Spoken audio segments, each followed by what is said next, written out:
Yo, what is up, you guys? I'm DeAndre. I'm Javante. And this is Dre and Jay. And we're here today to do long-awaited CBM talk. We haven't done one in a while. Where we talk all the news around comic book, Marvel, DC films, television shows, and any other news, pop culture that, that's happened, transpired over recent weeks. So we're going to start this one off talking about Warner Brothers and DC. So as you know, the Batgirl movie was axed. Pretty much most of the movie was shot, filmed, but under the new management of Warner Brothers and the merger between them and Warner Brothers and Discovery, the Warner Brothers Discovery merger, and the new CEO David Zaslav apparently didn't feel like Batgirl was up to their standards, so they completely just scrapped the film. It won't be on HBO Max. It won't be in the theaters. Variety was the one to break it, so I have the article pulled up. We'll read a little bit. So, Batgirl, the feature film adaptation of the DC Comics character, has been killed at Warner Brothers. Variety has confirmed it will not premiere on any platform at the studio, neither theatrically nor on HBO Max. The production, starring Leslie Grace as Barbara Gordon, aka Batgirl, and directed by Bad Boys for Life and Miss Marvel filmmakers Adil El Arbi and Bilal Fallah, was greenlit in 2021 as part of a company-wide effort in Warner Bros. To create feature films specifically for HBO Max. But the new corporate regime at Warner Bros. Discovery has pivoted the company's priorities back to theatrical features, leaving Batgirl without a proper home. Also on the chopping block was Scoob, Holiday Haunt, follow-up to the 2020 film Scoob. It's been shelved by the studio as well. Footage for the animated adaptation of the Scooby-Doo series was showcased in a sizzle reel for HBO back in December 2021. Sources indicate that the production had cost Warner Brothers $40 million. Studio insiders insist the decision to axe Batgirl was not driven by the quality of the film or the commitment of the filmmakers, but by the desire for the studio slate of DC features to be at a blockbuster scale.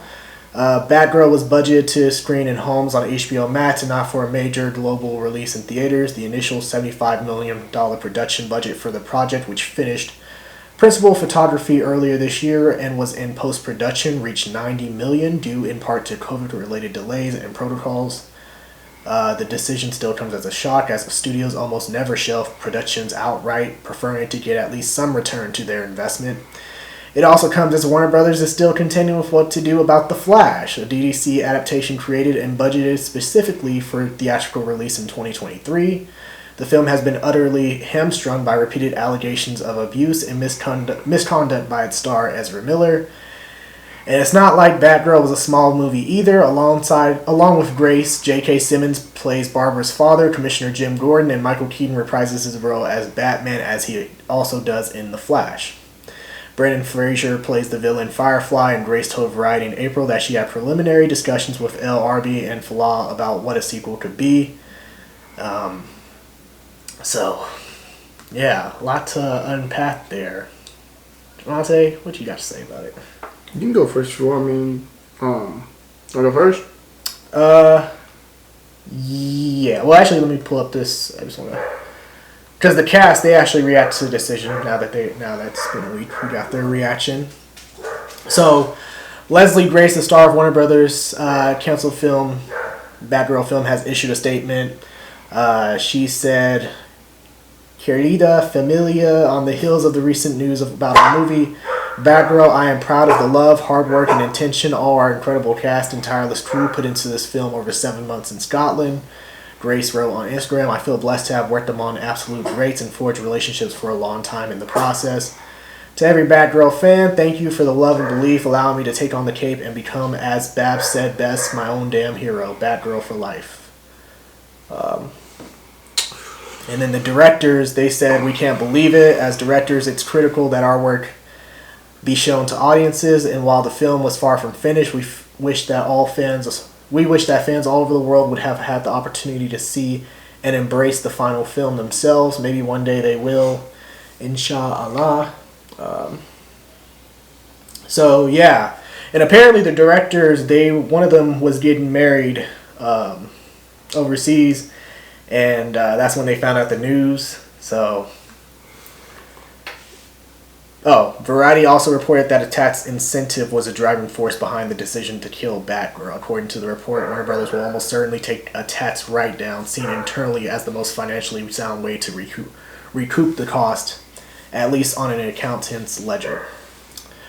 So yeah, I will say this shit sucked for everyone involved in this film, for the cast and crew. I was actually looking forward to seeing some of these characters, especially Brendan Fraser back on screen as the villain Firefly, you know. And, you know, after seeing Ms. Marvel, I actually was interested in seeing what the directors could do with Batgirl. You know, seeing how they did Ms. Marvel, I thought that show was great, probably one of the best Marvel Disney Plus shows. It's unfortunate. I honestly, I don't know. I think it aligns more with what Michael Keaton being in it, because apparently, like, how the new Warner Brothers management, like, you see in Aquaman, they're replacing Michael Keaton's cameo with Ben Affleck, and now, I don't know. I don't know with this. Why exactly Batgirl met its fate. I know a lot of people said that they were like test screenings and it didn't grade out well, so that could be a driving factor anyway. Yeah, this sucks. I feel bad for the cast and crew because they put in their hard work, put in their time. You know, that's time that you won't really get back, and time away from your family to go out and shoot this movie. So yeah, it's definitely was in bad taste and poor nature for Warner Brothers, especially because we still have the Flash movie coming out. I do understand why the Flash is continuing, but this, like, you know, because of cost, you know, budget. But yeah, you kind of quiet. What you guys? Well, when you talking, search your piece. I disagree with some of the things you said. I think you trying to compare it to Miss Marvel was the wrong way to go. What are you talking about? Because you said I have to see what Miss Marvel does. I was excited to see what they're gonna do with this. Yeah, and that's not the same thing. Is that a problem? Yeah, because this character's not the Miss Marvel show's so great because that has a lot of culture to it, because that character is actually a Pakistani woman. I'm not talking about the show. I'm talking about just the directors being involved with the show and how they shot the show. So okay, I was interested in seeing how they would take on Batman. That's what I'm saying. With that show, the reason why Miss Marvel's that's so great is not just because like the action and stuff like that. It's because the storyline. You care about the family. You care about the characters. Their culture behind it. That's why Miss Marvel's so great of a show. We love Miss Marvel. Sure, it has some cool moments where, as far as like superhero stuff, it's very layered down, like more basic layers, like Phase 1 type shit. But we look at that. We look at the culture part of Miss Marvel, which is what people love so much about it, the music. What I'm trying to say is that also it's a problem for me to say, oh, I'm actually because seeing who's involved. I'm not saying that. I'm saying that I think that if you're going there with the thought like, oh, after seeing what they did with Miss Marvel, this would be dope to see what they do with Batgirl. I think those are two different scenarios because Miss Marvel just had more culture to it. Okay, well, I wasn't trying to go there as far as like, hey, I expect it to be the exact same. No, that's like I'm saying like that made Miss Marvel great. So the rest of your point, I thought you made some good points. I think this definitely got canceled because of money, financial. I think they said it's not worth putting it out there. I think they Warner Bros. Started to look at their products. They're starting to say HBO Max is doing very well. Shout out to them, but like they're looking at these shows. They're like, bro, we're not making the money we should be making. Like I think they look at Marvel. And they're saying like Marvel's making at least $50 million off every movie they drop in the movie theater, and I think they're looking at like, damn, we're putting stuff on HBO Max that we think could possibly be movie quality. Maybe we want to put more movies in theaters for that blockbuster feel to get that $50 million. Like I don't think they're making the money off HBO Max that they would want for these kind of shows and like these things like that. Because think about it, going to movie theater, it's about $13 for $12 for a ticket. You take your whole family, about 5-6 people. That's a lot of money off a ticket. And concession, you take most of that back. The theaters get a little bit, but you take most of that back. If you put it on HBO Max, people can cancel the subscription right after. People can give it to somebody else. People can have 20 people in the house watching at one time. Like, it's just like all together and stuff. So, like, you're not making the money right there. I think part of it, they look at the DC and they're saying, this is our biggest brand. We own all our characters. We should be doing more with this. And I think that's why it got canceled. For me personally, I wasn't really going crazy for this show or movie. I didn't like the fact that Batgirl was going to be Hispanic. I thought that was kind of different twist. But, you know, it sucks for the director and the cast because, like, you know, for them this is art. This is their art. And they put their all into it because it is art for them. And Based on how the movie business worked, like the big bosses, the Warner Bros, the Disney's, the companies, everybody making money. So if they ain't gonna make no profit, get rid of it. Yeah.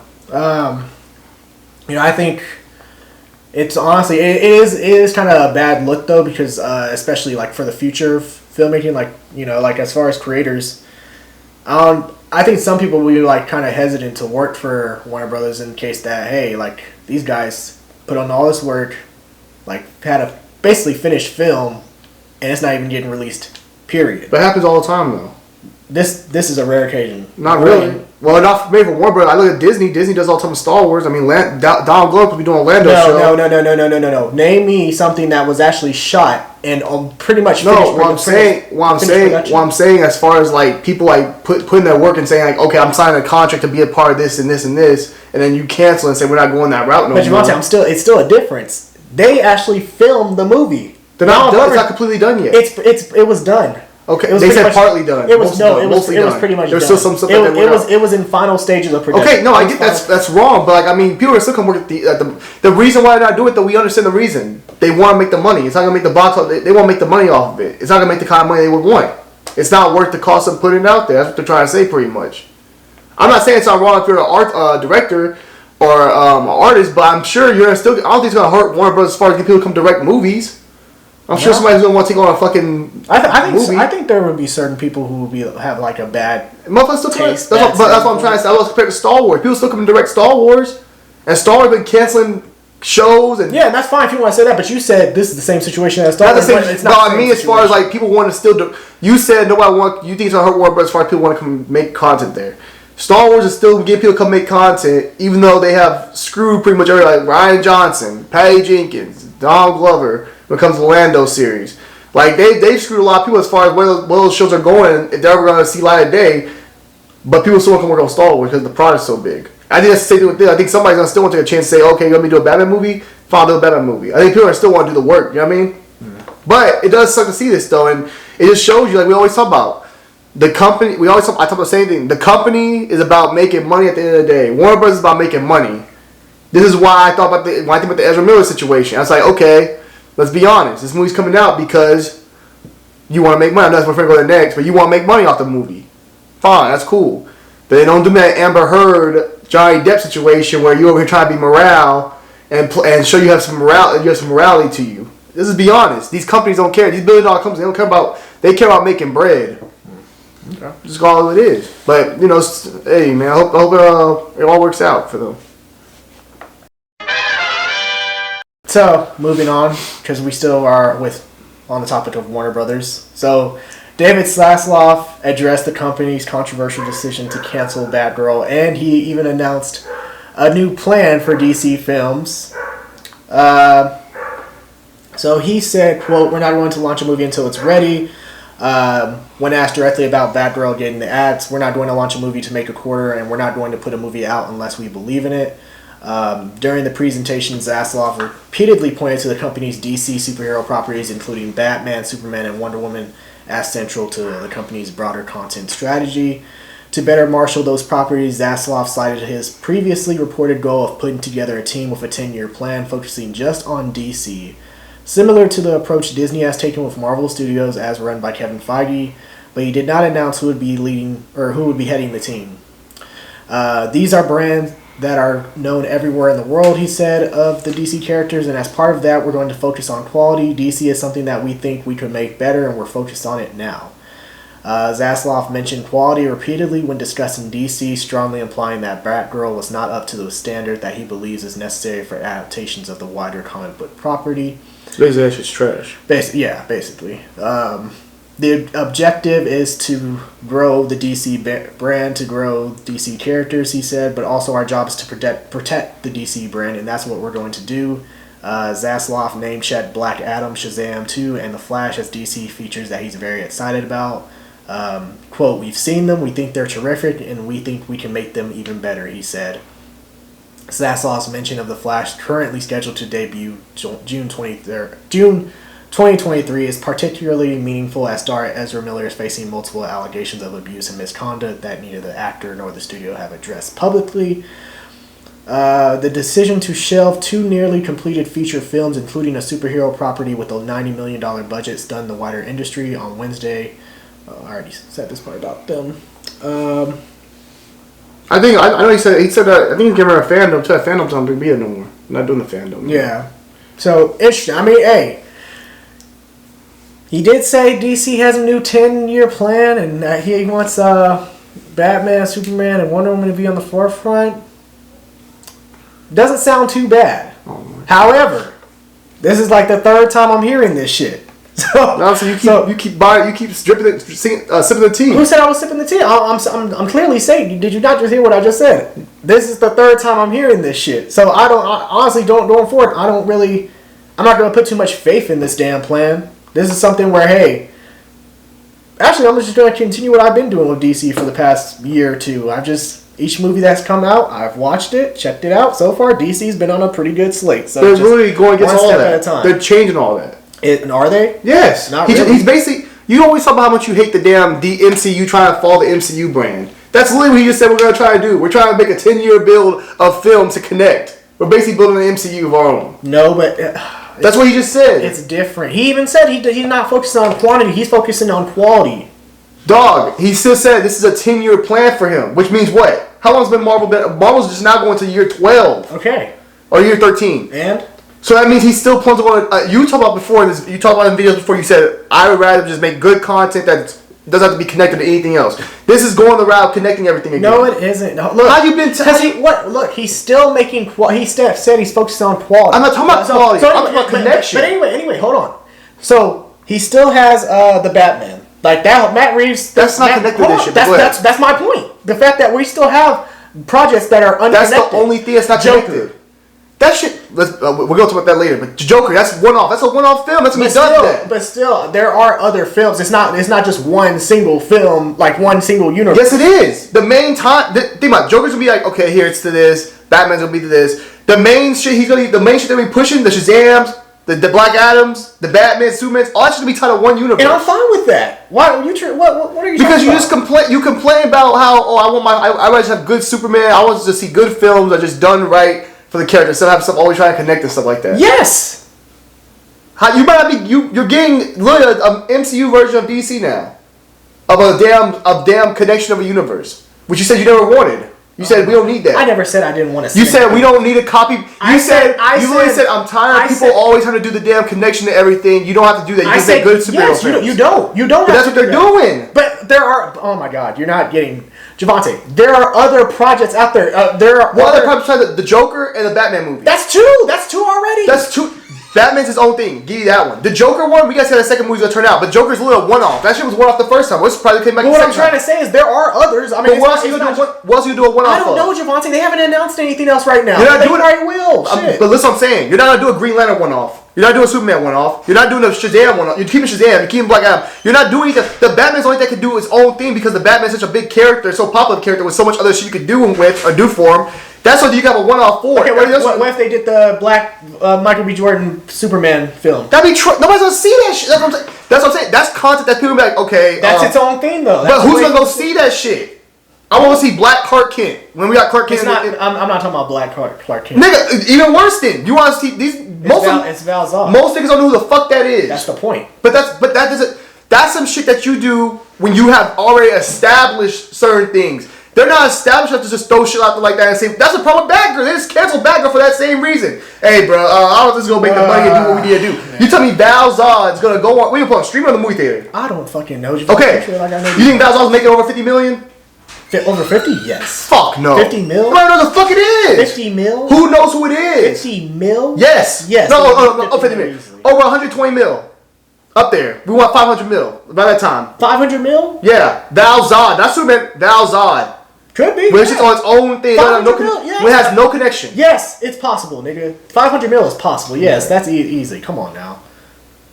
Yeah, I think you put your lack of faith in. It's not lack of faith. Nobody knows what the fuck that is. It's just being honest. Okay. If nobody knows who the character is, Marvel's able to do that now because Marvel's established already a certain level of trust within the fan bases. They have a certain stuff. nobody trusts DC like that. So nobody will see. Look at it's gonna be like. Okay, Morbius did ass, and Morbius is more than Val Zod is. Let me state this.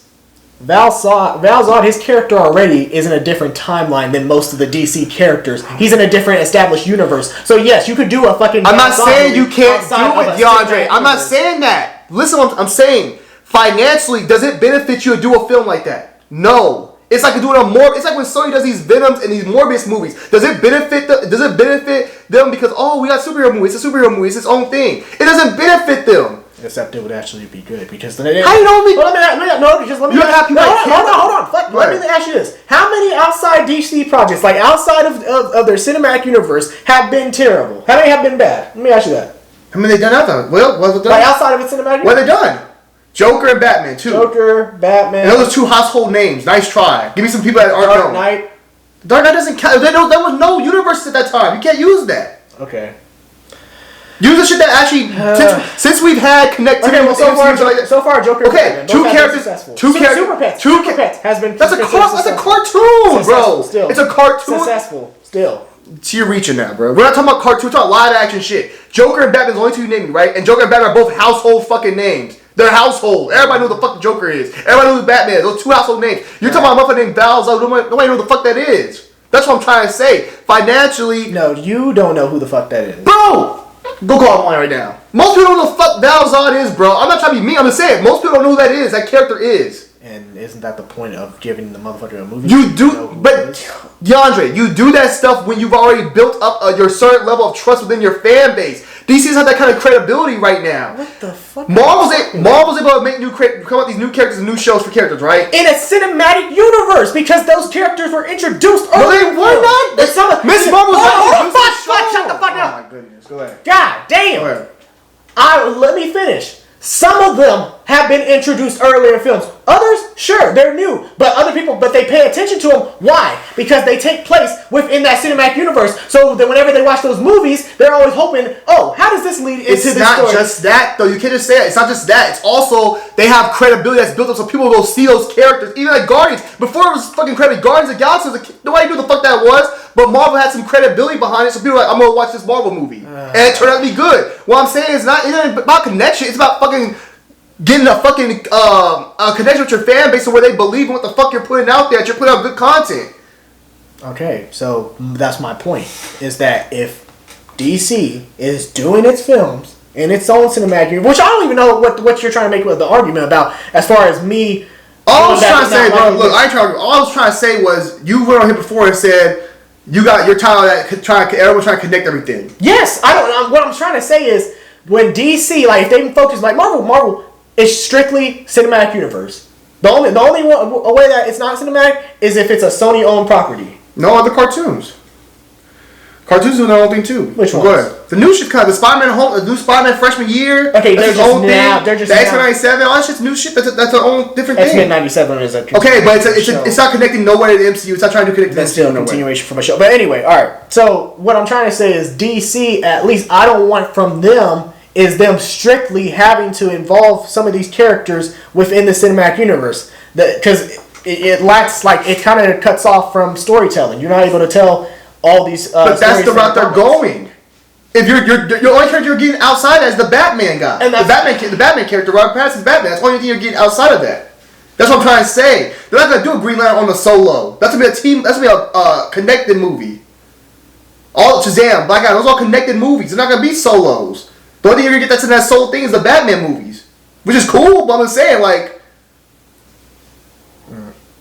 But it is what it is. Continue. But yeah, as far as the films that I know are safe right now, I know they said... actually, I'll pull it up. It's right there. It's right there at the bottom. Shazam, Black Adam, and... Well, no, not those. But I'm talking about like other HBO Max projects. So HBO Max's Green Lantern series is still moving forward. All involved are taking their time with the series to ensure they get it right. Finn Wittrock and Jeremy Irvine will star as Guy Gardner and Alan Scott, respectively. So far, Justice League Dark from J.J. Abrams. I know, like, that was reported, like, that's been reported years ago, but there hasn't been anything new about them being canceled. The Constantine series apparently hasn't been canceled yet. Zatanna hasn't been canceled. Swamp Thing. So all those still are in good standing with Warner Brothers. And now recently I've heard that they plan on Wonder Woman appearing in a bunch of upcoming DC films as well.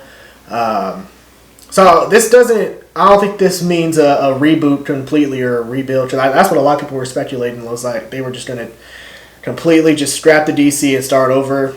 I didn't see that happening just because of you still had Aquaman, you still had Jason Momoa as Aquaman, you still had Gal as Wonder Woman. So I don't know exactly how you were gonna restart unless you got rid of them. But you know people love them, love those actors as those characters. So yeah.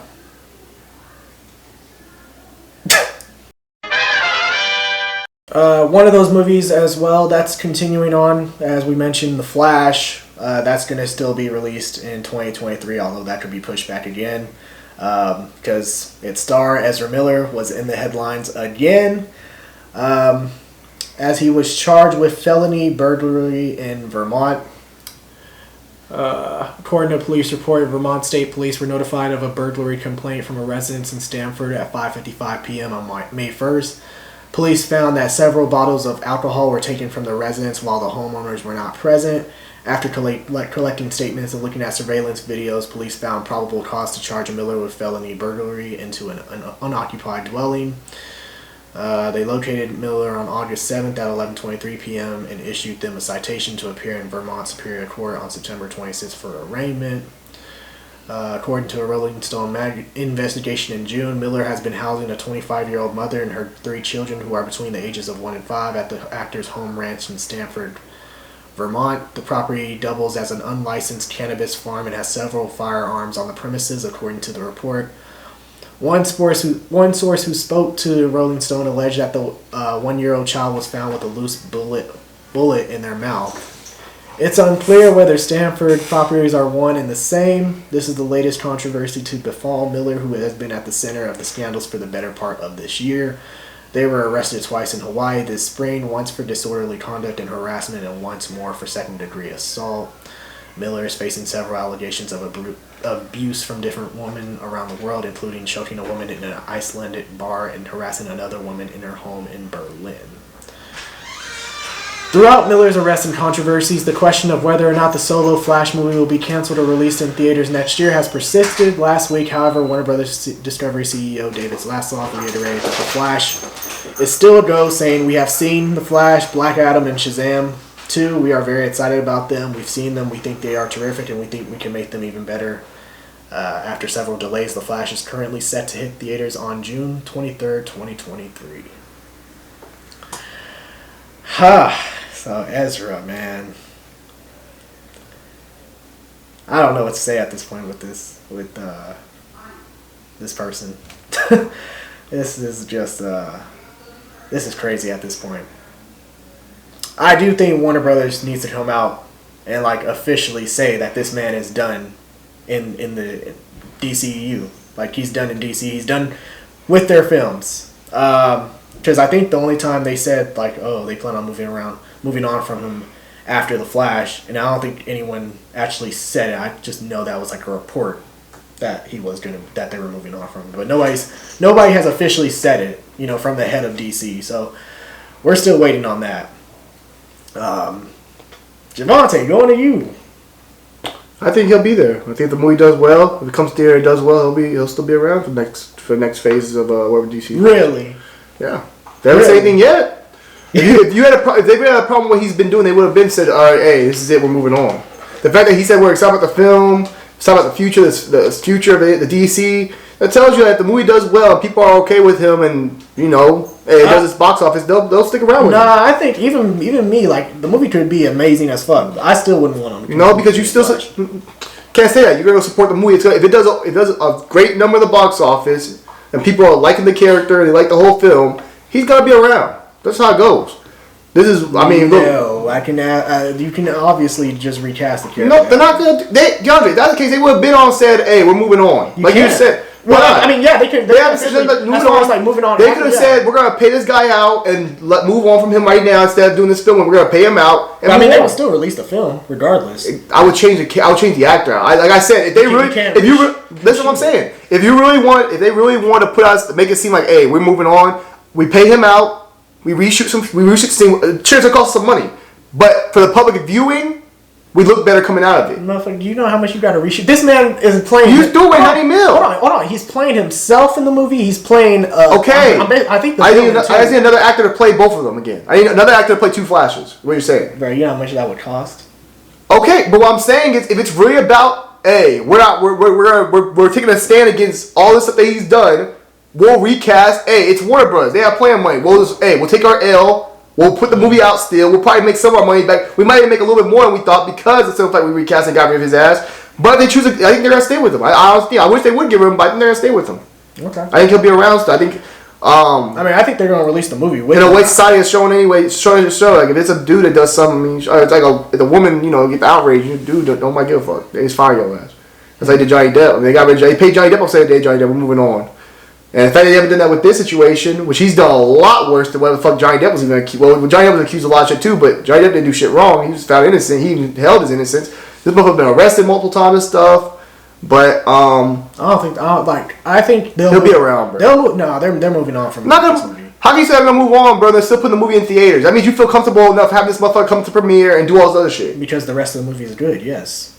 Motherfucker, he's the main. Like you just said, he's the main piece of it. He's the fucking two characters. It's following him. Doesn't matter. You can't tell me a movie's good without the fucking main lead being good. Yeah, if he's good. That's what I'm saying. If he's good, he could be amazing as fucking. He's sticking around. Doesn't matter. Don't forget we're talking about Warner Brothers. These motherfuckers know they have Amber Heard still being in the Aquaman movie. They don't care, bro. As long as they making their money, they don't give a fuck. I don't see it. I don't see him sticking around. Do you think Amber Heard's gonna stick around after what happened with her situation?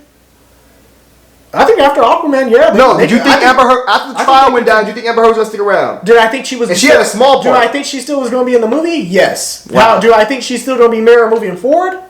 Bro, they left the film. That film does well, and people are like over that shit. If people move on from it and don't care no more about her situation... It's gonna do well. Look, and they'll keep her around. He's gonna stick around. Flash the movie, even if the movie is good, I still want this motherfucker. Of course you want him to go, but I'm saying, we're not asking what would you do. We're asking what do you think they would do. I'm pretty sure the public. They're not getting rid of this man. The fact that they haven't had they have PR. But and also the reason why they're releasing the movie in theaters is because one, you gotta make a profit. You can't if you release it on HBO Max. But that's my point, DeAndre. So what's the thing that Warner Bros. Cares about then? What do they care about then? The money. Of course. Okay then. So with that being said, if this movie does great and people are loving Ezra Miller's Flash, he's gonna be around. They're not gonna get rid of him because they're like money over everything. No, that's not bro. This man's gonna be at the red carpet for this movie. No, he will. You on some other shit. Okay, you was on some other shit to me. He absolutely. You don't think that man show up to the red carpet at the premiere of Flash? No. Why not? I don't think he will. Why not? I don't think they. They'll let him come. DeAndre, you can't tell me you don't think they will. They'll let this man. They're putting a movie with him as a star out, bro. Yes. And they're endorsing it. They're supporting it. They're not saying like, oh yeah, we're moving on. We gotta put it out there. It's gonna do something. We're gonna go move. We're changing up after this. They're literally saying it's a great movie. We love it. We're excited for y'all to see it. Yes, they love the movie, but they don't love him. It doesn't matter. It's his film. It doesn't matter anymore. He's not gonna be here moving forward. Then how can you say the film? How can you if the film it does great and people love the film? You can't tell me you love the film without loving his Flash. That's what I'm trying to tell you. You're not listening to that. That goes together. You can't love the film. That's like loving Robert Pattinson's Batman movie without loving the Batman. You gotta love the Robert Pattinson's Batman because that's the main character of the film. You can't tell me, I love the Flash. I love that movie. I thought the film was amazing. But you have to love the character too. How's that sound? Motherfucker, it ain't that damn complicated. Yeah, it is. You love Batman, right? You love the Batman movie, right? Yes. You love the Robert Pattinson's Batman? Yes. Okay then. I like name me a movie you love. Name me a movie you love, but you hate the main lead. Name me a movie that you love, but you hate the main character. Love, but I hate the main character. Yes. You tell me one that you know. It doesn't happen. Sure, you might not like the movie. You might like you might be like, oh yeah, that's my. But it doesn't. I'm not talking about just who you don't love as far as their role in the movie. Because they can be like, oh, he's like a bad guy, kind of like his character. I'm talking about as far as doing a good job acting as the main lead, as an actor or actress. You name me the movie. Let's keep continuing until you think of one. 'Cause you're not gonna find one. But my point is, I think he'll be back again. When it comes down to, I think he'll be back around. I think as time goes on, too, 2023, that's next year. Todd Phil come out, you never know what could happen. He might be cleared up. People like won't care no more. You never know. They might keep him still. You just never know. I don't think he's sticking around. But anyway, as far as like them, you know what DC with Warner Brothers. As far as them releasing and they're trying to make as much of a profit on this movie as they can by still having it in theaters. Because they want to make money, bro. Yeah, it's understandable, and I think for the people who are saying, "Oh man, shut the movie down," all this shit, and I'm like, okay, so y'all, and this is the same people who were upset that Warner Brothers laid off about 60 people. So if you somehow release this movie on HBO Max where you get less of a profit, or you just cancel the movie altogether, or you're reshooting Ezra Miller's scenes, guess what? How you gonna make that money back? No, people you're gonna have to let some more people go. People are mad because you cut direct people. They didn't cut people. They cut people that are creative people, like that make shows. Not like they want to do more commercial, what's the word they want to use? They want to do more like non-scripted stuff, like more like documentary, reality shows, shit like that. They cut people that make shows. If this goes HBO Max, sure, you may lose some profit, but the only reason you're going HBO Max not because Flash ain't a cool character, because of this actor and what he's been putting the media for lately. That's why you put that show on HBO Max if you're doing that. But they're not gonna do it. So they're sticking by. They're going strong what they believe. I think they believe, hey, time heals all wounds. By next year, hopefully he ain't done nothing stupid. We can put it out there. Well, I'll ask you guys, if The Flash is successful, amazing film, do you think Ezra Miller sticks around for any future Flash movies or just being the character of Flash in the DCEU? Let us know your thoughts down below on that. I would love to see your opinion, if you think that he continues. You ever think about a movie? Huh? Did you ever find a movie? Nah. As far as what? Hate me? Like I said, that you hate the main actor because you think the main actor's trash, but you love the movie. Like a trash? What do you mean trash? Like performance or just a human being? Performance. And the movie's amazing. Like Batman. Like you say about Batman, pretty much almost perfect for you. Doesn't happen, bro. So I was trying to tell you. Shit, I mean, you love the Fast and Furious. You can't use don't use what I like. I like Fast and Furious, but I never say the movies are great, amazing. I love them for what they are. But I also don't say Vin Diesel is a bad actor either in the movie. I love Vin Diesel in the movie. I love all the cast in the movie. So nice try. Don't try to bring my ass up to bring Fast and Furious up. Mm-hmm. That's what I'm talking about. You can't think of nothing. Doesn't go together, bro. You can't have a great movie and the main actor of the movie, the main lead, ain't good. There's some. There's not none. You can't name me anything. I can't name them right now. Because you don't know none. There are some. Name me a movie. You watch a lot of movies, but name me something. You can't think of any, bro. There are some. You can't think of anything. There are some. Okay, I proved my point. You can't think of anything. They just can't pop in my head right now, but there are some. Motherfucker, you know how many movies? I know you watch a lot of movies. There ain't none you can think of. Okay, well, I can't think on the spot, motherfucker. Because there's no movies you have in because you can't think of any movies. Look, I'm going to come back later tonight, and I'll come back. All right. So, we have Joker 2. It's just been announced. Lady Gaga has officially announced that she will be playing Harley Quinn in the movie. So, according to this report by Variety, the clown prince of crime is set to make his return on the big screen, and it's sounding weirder and weirder the more we hear about it. Released in 2019, Todd Phillips' original Joker film presented a reimagined version of the classic Batman antagonist, following the character in his civilian identity of Arthur Fleck, played by Joaquin Phoenix. In a rundown 80s version of Gotham, the film drew inspiration from Martin Scorsese films such as Taxi Driver and King of Comedy, in its portrayal of Arthur's journey into madness, making it one of the more memorable comic book films in recent memory. Despite mixed reviews and moral panic at the time that the film would inspire real-world violence, Joker was a box office success, grossing over $1 billion against a $62.5 million budget. In addition, the film received an eye-popping 11 Oscar nominations and 2 wins, with Phoenix following the late Heath Ledger in winning an acting Oscar for his performance as the Batman enemy. With all the money and accolades the film received, a follow-up bout into Gotham seemed inevitable. Although rumors of a sequel to the film remained persistent in the year since its release, a formal announcement wasn't made until this June, when director Todd Phillips posted a picture on Instagram of the sequel script, revealing that its official title would be Joker Folie à Deux, French for Madness for Two. The subtitle seems to promise a crazy sequel, and since then each development has kept the film world on its toes.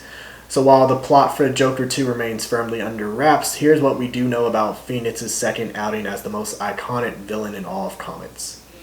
It will premiere in theaters on October 4th, 2024.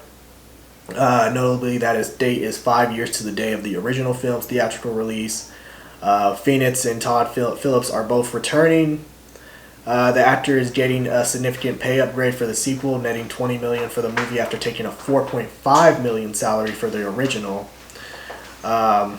Lady Gaga will play the female lead after making headlines for her intense method approach to the devilish part of Patricia Reggiani in the House of Gucci. Lady Gaga is taking on what's sure to be a similarly unhinged role. The pop star will play the female lead opposite Phoenix in her third lead film role after Gucci and the 2018 remake of A Star is Born. Reportedly, Gaga is playing the character of Harley Quinn, who was first created for the 1992 Batman the Animated Series. Depicted in most Batman media as the Joker's psychiatrist who falls in love with him and joins him in his criminal activity around Gotham. The character has in recent years left her abusive relationship with the clown behind in favor of striking out as an independent baddie.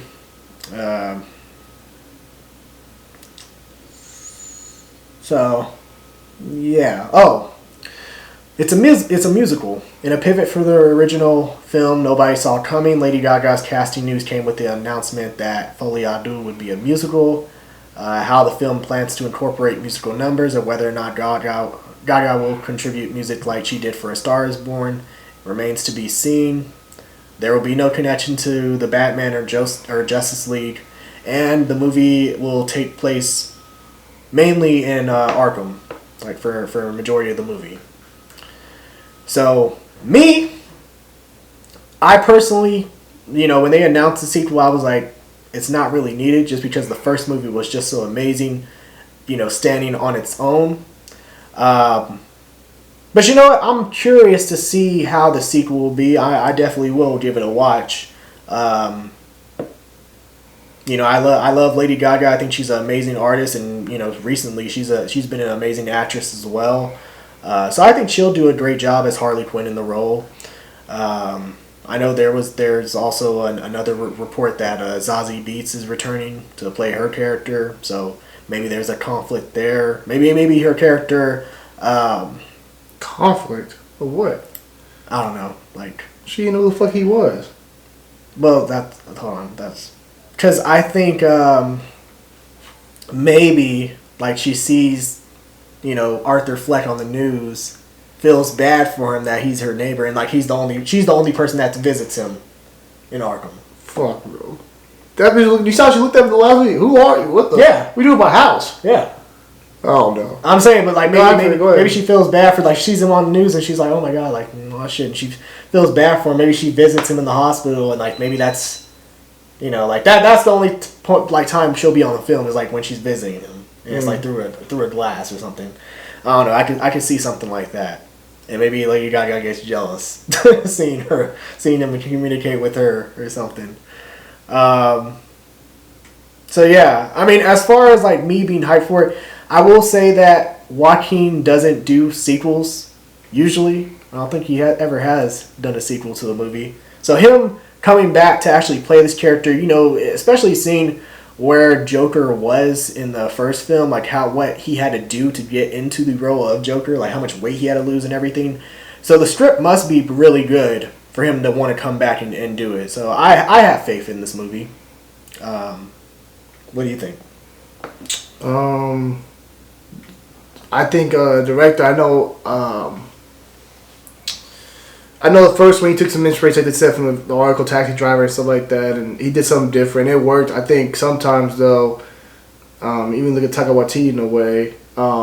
Sometimes certain things just don't work for certain films, and I'm not saying this film's gonna be bad. I don't know. I'm sure it's gonna do it. I'm sure people will see it. People are excited about it. I'm sure it's gonna do its numbers. People love Joaquin Phoenix and the Joker.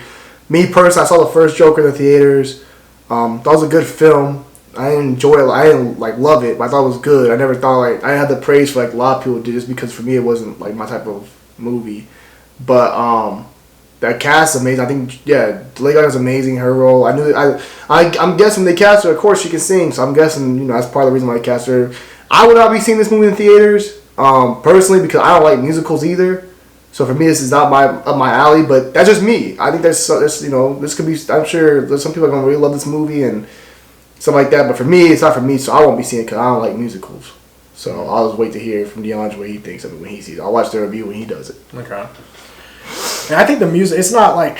It's a musical, bro. Well, no, but I'm saying, like, it can work. No, it can't. Because the fact that it's Arkham and a lot of these characters are crazy and have a lot of shit going on in their head. So if they imagine, like, musical numbers, I can see that. That would be cool for like a couple minutes, but all movie, I don't want to hear a musical all movie, bro. Most people aren't going to want to hear a musical all movie long, bro. And hear all that singing all movie long. I mean, you'd be surprised. There's a lot of people who like musicals. But no, it's one thing to do a musical like a damn like the one with the Jets and the whatever they were. The West Side Story. West Side Story. That's different. I know what I'm going into. There's gonna be some people that go into this thing and it's a Joker sequel, the first one. I mean, it's been announced that it's a musical, so. But think about it, some people that don't keep up with this kind of stuff. They're like, oh, Joker 2. Or they're like, or even like that, they might say, oh, there's going to be a couple songs here and there. But when they go in there, they're like, Joker, there's going to be all this singing all the time. But some people are going to be turned on by it. Mm-hmm. And I'm sure some people like it, but that's why I said I think Tom Phillips making this film, I think he's taking a more risk again. He's trying to do something outside the box again, which is cool, but sometimes going outside the box and trying something new doesn't always work with certain things. And I think this is one of those things going to be either hit or miss. I think there's going to be some miss and some hit. You know what I mean? We look at Taika Waititi's Thor. Like, some people hate all that comedy. He went all out comedy. He gave you a little bit the first time, he went all out with a whole bunch of comedy. People didn't like it all the way. But this is a little bit different. You're going with a musical with Joker, something that people already like, oh, Joker, cool. It sells right away. And you tell them it's a musical, it's like, That's Lady Gaga. It's Joaquin Phoenix singing too. And Lady Gaga is cool, but I don't like... for me personally, I'm speaking for me, I don't like listening to people sing I don't want to hear people sing the whole movie, sing out their prompts. I don't want to hear that the whole movie. Mm-hmm. One song, two songs, cool. Like, even with Disney movies, if they sing too damn much, I'm not into it. A song here and there that pops up and goes away, cool. Continue the story. I have no problem with musicals. I like them. Okay, that's fine. I said for me personally. That's some people don't like that stuff. I hope people enjoy it. Yeah. I won't be seeing it, but I hope people enjoy it. All right. But anyway, I mean, it's different. It's different for DC. It kind of gives it its own thing that separates it from other films.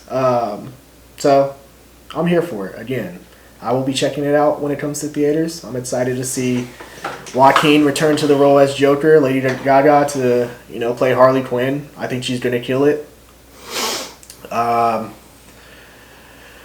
the end of the day, the only thing I just hope this movie doesn't put a bad taste as far as what the original Joker was, Bro, I mean, you basically said right there. If you don't like the singing shit, you're gonna go back and like, damn, low key. No, it doesn't necessarily have to be the singing shit. It's just I'm thinking more of just like the plot and where you have this character going. Well, he's in Arkham the whole time. But yeah, and that's why I'm saying like the singing could make sense to me because the fact that it's Arkham Asylum and all these inmates are pretty much crazy. What inmates? Most of them. Oh, there are no big names. Like, they're not going to involve any of the big names. Yeah, I'm saying, sure. Yeah, of course. This random crazy. But it's a psychiatric hospital. I get that. I'm just saying, like, as far as, like, the singing part, I'm curious what you think about all that singing. If the singing's a whole movie, I'm curious what you think about all that singing all movie. Eventually, you'll be like, damn, low-key, can we just get some regular dialogue? Just think about, like, what's it called? Suicide Squad. There's not singing in it. Hold on. Suicide Squad. Go ahead. Okay, no. The remake of the first one. The James Gunn. Okay, cool. So, the new one. So, remember when Harley's is in the prison cell mm-hmm. and she's singing that song, mm-hmm. Yeah. And then eventually it transpires where she's doing that whole action sequence mm-hmm. and that song is playing. Yeah. You see all the colors pop fly and everything. That's because that's all in her head. And what movie are you talking about? The Suicide Squad. The first or second one? The James Gunn's. What's he talking about? When she's escaping. She kills them all. But the song is playing and you see all those colors and shit. Okay, go ahead. The butterfly, because that's all in her head. Okay. Like that James Gunn said that was all in her head. Okay. So that's what I'm saying is like the fact that these two are crazy characters that mentally. But that's different than telling me a whole movie with singing. That's a scene you're talking. You're talking about a scene compared to 2 hours worth of singing. That's what I'm saying. If it's a 2 hour, if it's a musical, that's all singing on. It's like the damn Hawkeye show and they're doing that damn musical in the play. That's pretty much you gonna expect. But I ain't like that. I ain't like that with Hawkeye. I ain't like that scene they all sing. I'm like, this should get annoying, low key. Okay, well I just that's. But it could be different. I mean, you just don't like musicals. I don't like musicals. No, that's me. That's just your thing. So. But I'm sure it's gonna do well. It's gonna do numbers. I'm sure it'll do well. I think there's gonna be some people turned off by it. Some people don't love it. You know what I mean? It's gonna be a mixture of both. Yeah. Agreed. All right. Lastly, some more DC content that's coming out, or at least being teased. Idris Elba, when he was promoting his film Beast, that comes out in theaters next week, he apparently teased Bloodsport's future in the DCEU. He said that, let's see, in an interview with Fandango and Rotten Tomatoes reporter Eric Davis for his upcoming survival thriller Beast, Elba revealed he's got a really big thing cooking for DC right now. And he said that he would be serious on working on another DC project where I'm very involved in the writing and direction of it. Or no, that's actually, let me repeat that. Okay. So yeah, going back to May, Gunn tweeted something cryptic that Elba's Bloodsport would return. The Marvel's Guardians of the Galaxy filmmaker is writing and will direct all episodes of Peacemaker Season 2, currently in the works at HBO Max, and is developing multiple projects for DC, including the Peacemaker adjacent Suicide Squad spin-off starring Davis as Waller. Gunn said, I'm working very seriously on another DC project where I'm very involved in the writing and direction of it. There will be some blending of the characters from Peacemaker and the other shows I'm working on, and I'm involved with a couple of other DC things too. It's unclear whether Gunn's plans include Bloodsport spin-off or another ensemble after Dubois' team up with Harley Quinn, Rick Flag, King Shark, Polka Dot Man, and Ratcatcher 2 in the Suicide Squad. But Elba has said many times that he would love to have the backstory on him being sent to Bel Rev, which in the comics, his character put Superman in the hospital, shot him with a kryptonite bullet, and same thing in the movie as well. Hey, I'm here for, especially if it's an HBO Max series, I'm here for it. I loved his character in the Suicide Squad. Thought he was great. Idris Elba is a big name actor as well, so I think people would watch it for sure. I know what you're about to say. Oh, this doesn't fit with DC and all that. They should be focus on these other characters and all this. Understandable, yes, they should. And I think that's what Zaslav was saying in his damn, as far as his 10-year plan, because he wants to involve characters like Superman, like Batman, like Wonder Woman. So there's that. No, I wouldn't say that. I would say, I love Idris Elba. The character Bloodsport was cool in the movie.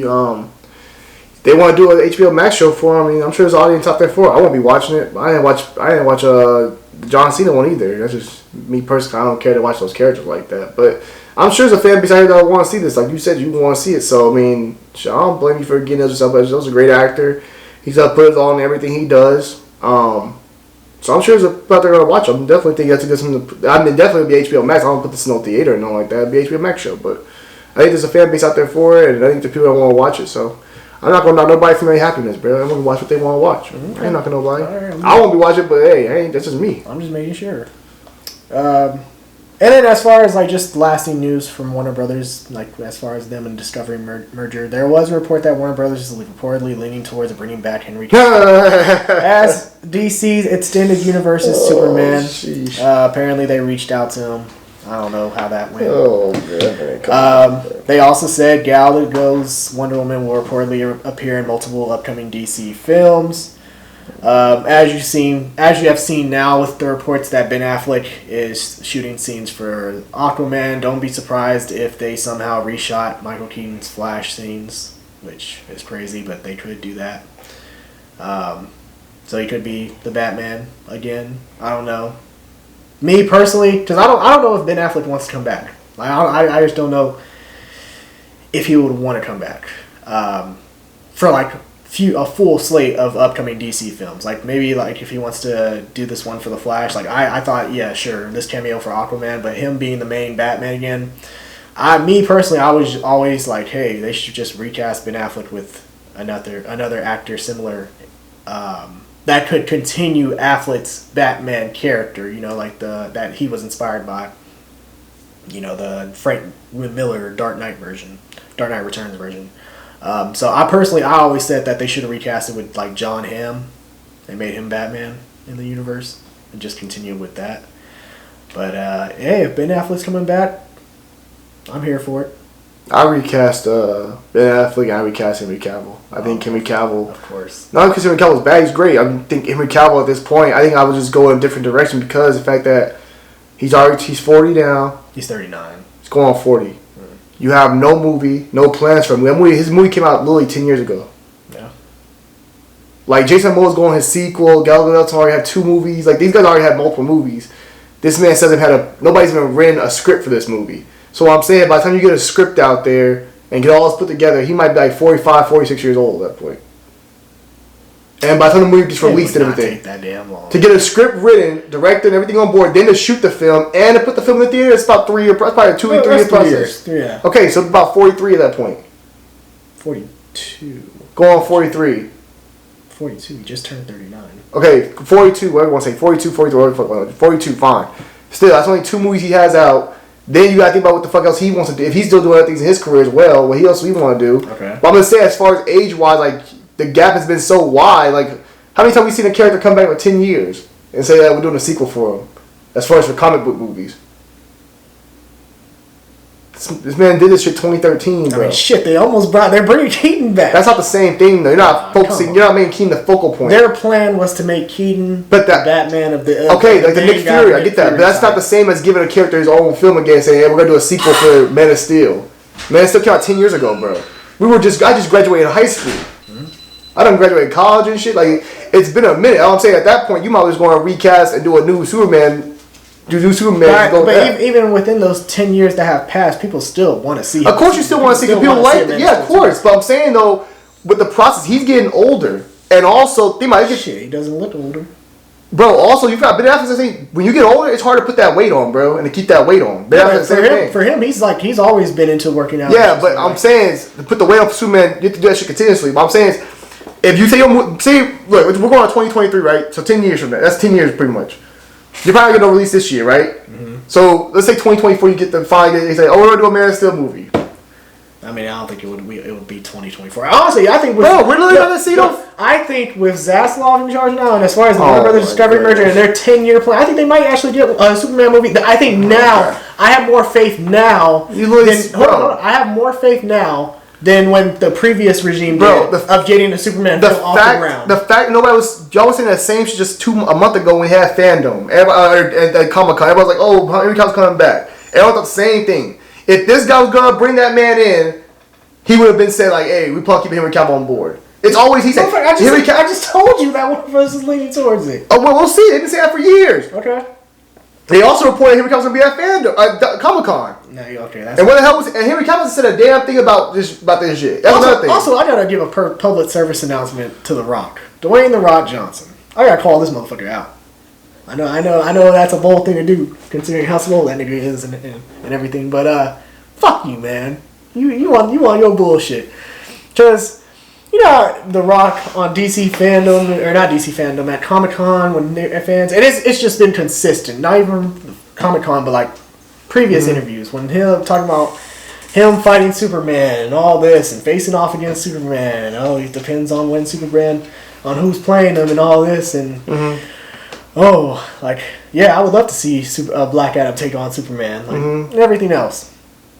So, Super Pets came out, and it was revealed at the very end, the end credits, that The Rock, basically at the end, Black Adam shows up with his dog. Mm-hmm. Both voiced by Dwayne The Rock Johnson, which The Rock also voices Crypto, the super dog in the movie. Mm-hmm.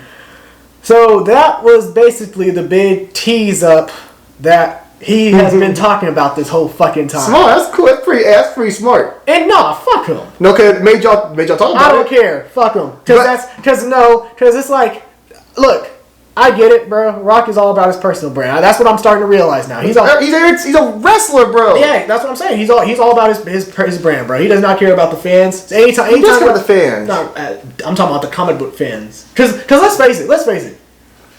If The Rock could, he would make Black Adam the main villain of the DC universe or the main hero of the DC universe. If he could. Because he wants to be front and center. Exactly. Yeah, he's a star. He's probably one of the biggest names in Hollywood. Yeah. I know, but at the end of the day, it's like... You just mad because that just basically confirms that Henry Cavill's not coming back to I'm not saying that. You've been telling me the whole time how Henry Cavill got the same age as his wife is age, it's like that. And you're right. If I was Henry Cavill, I would fire his fucking wife as my agent. Because how is this? I don't think Henry Cavill cares. I don't think Henry Cavill even cares to play Superman. I think he's in a place now. He's doing other. He got The Witcher. He got other shit coming out. He's like, hey, if it happens, it happens. If it doesn't, I'm cool. I think he's in that place. I think he's like that. It's kind of like the dude that played the Punisher. Like, Rosario Dawson leaked that Punisher shit. You never heard him say anything about, I want to come back as the Punisher before that. Like, when they started buying over the Netflix and bringing over Cox and Kingpin and stuff like that. He wasn't saying anything because that man got nothing he do. He's like, hey, bro, they bring back cool. If they don't, it's quite got other shit going on. You got the new Gigolo movie coming out. But I think that's the thing. I think Henry Cavill that place. He's just like, hey, if it happens, it happens. If it don't, I'm cool moving on. So either way, The Rock, bro. And I think at this point, I think they should just move on and go a different route, bro. Say, hey, it's all love, Henry Cavill. We're moving on though. If they can bring him back, I would love for it. But if they had to move, like if Henry Cavill personally publicly states, okay, I've moved on from playing the character. I don't want to play the character anymore. But he actually has said that, hey, the cape's still in my closet. I would love to return. As the years keep going. If he personally came out and said, okay, I don't want to play Superman anymore. Similar to when Ben Affleck said, I don't feel like playing Batman anymore. I would be like, okay, move on. But he hasn't said that, so... He hasn't said anything. He hasn't said he wants to play me. He said, hey, I'm chilling. No, he said bro, that was literally 2 years ago. I was saying, you're not forgetting, time keeps moving, bro. That was literally 2 years ago when we were talking about that shit. He said, "What you talking about?" No, he said it a year ago too. Because they asked him in a different interview, and he said, "I said the same." Like he basically said, like same thing as last time. Like the cape is still in my closet. Okay, cool. So, what I'm saying is, as time keeps going, we're not getting a Superman movie announced this rest of this year. We're probably gonna get a Superman movie. They could be next year. They could be discussing that right now. Okay, sure. So my point is, that's not happening. As years go on, time goes on, you get closer and closer to that motherfucker moving on. You're gonna do other things. And the fact that they ain't saying that at Comic-Con kind of tells me they ain't even talking about shit. So go ahead and continue on. But I still think it's like bullshit on the Rock's part. Like, my thing is when the fans asked you about Superman, you know damn well what we were asking for. Now we weren't asking about the goddamn Super Pets bullshit. We were asking about live action and Superman coming back. I know that happens all the time. Though. Even Marvel does that shit. Yeah, like get a whack ass ink creds that don't do anything. It's just an A, bro. It's part of this A. We know you're gonna tune in. We know you locked into this. I got your focus. He has your attention. But now it's like, okay, now he's kind of making like this universe about himself. Because even when he does the promos to Black Adam, the hierarchy of the DC universe. Well, no shit. But, and even when even Super Pets, because I think they're making a sequel, and if they make a sequel, guess what? I mean, if basically the end credits of the last movie is the main plot of the second movie, you're basically gonna have a movie with Superman versus Black Adam, and 3 of those characters are voiced by Dwayne "The Rock" Johnson. Bro, there's a reason why him and The Rock didn't Fast and Furious franchise didn't work out.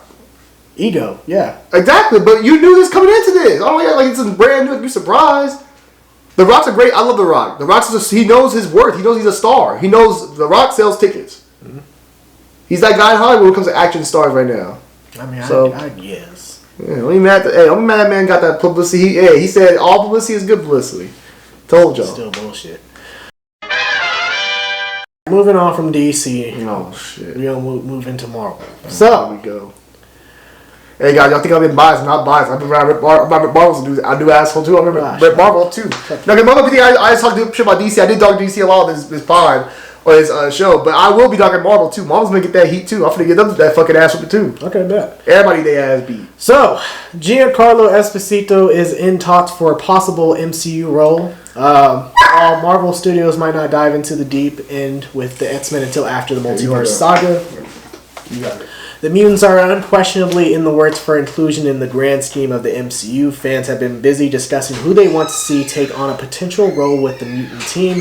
And one name that's come up quite often is the Mandalorian's Giancarlo Esposito. Over the past couple of years, Esposito has become iconic for his role as Moff Gideon in both seasons of The Mandalorian with Lucasfilm, where he will continue to shine in next year's third season. He's also made an impact outside the Disney bubble for his villainous role on Amazon Prime's The Boys, and he feels like an actor that's due for a big role in the MCU, the biggest movie franchise in the industry.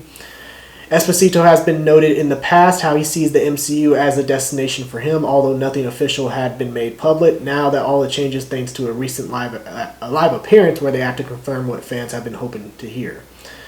In an appearance at the TGH Superhero Car Show and Comic-Con in San Antonio, Texas on Friday, August 5th, Esposito revealed that he has met with Marvel Studios regarding a potential role in the MCU. Esposito confirmed talks with Marvel Studios comparing the MCU thus far to a mythological journey.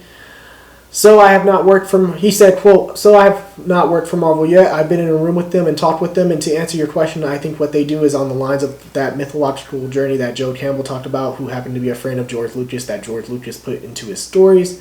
They do the same thing." Esposito then referenced a number of characters that fans have imagined him playing, including two iconic X-Men characters, Magneto and Professor X. When asked which one he would want to play, he empathetically told the crowd that he would love a shot at playing the leader of the mutants, Charles Xavier. He's met with Marvel apparently for many roles, but the one that Esposito really wants to work with is... What are you looking at? Go ahead. Okay. Is Professor X and Charles Xavier. Now, personally, I usually like a lot of the characters to stay and resemble the way they were in the comics, how they looked in the comics. But this is a casting I actually could get behind, because I actually do think Esposito is an amazing actor. And it's a new take for him because, we're so used to seeing him in villainous roles that seeing him being a hero, I think it could work. And he has a very iconic voice that kind of resonates with Charles Xavier. Look, can I see him? He's a great actor. Don't get it twisted. He's an amazing actor. One of the best out there. I can picture it. But do we need it? Should we want it? No! I told you that before. I've been consistent on my take. I don't like tokenization, bro. That character has been a white man for all time. Magneto's been white. Leave them white, bro. Just make him another character. We got so many. Why do we always have to do this when we have to take a character and change the race just to make everybody feel accepted? That's not right. That's tokenization, bro. And he's a great actor. Don't get it twisted. He can play any role in the MCU. He's that good.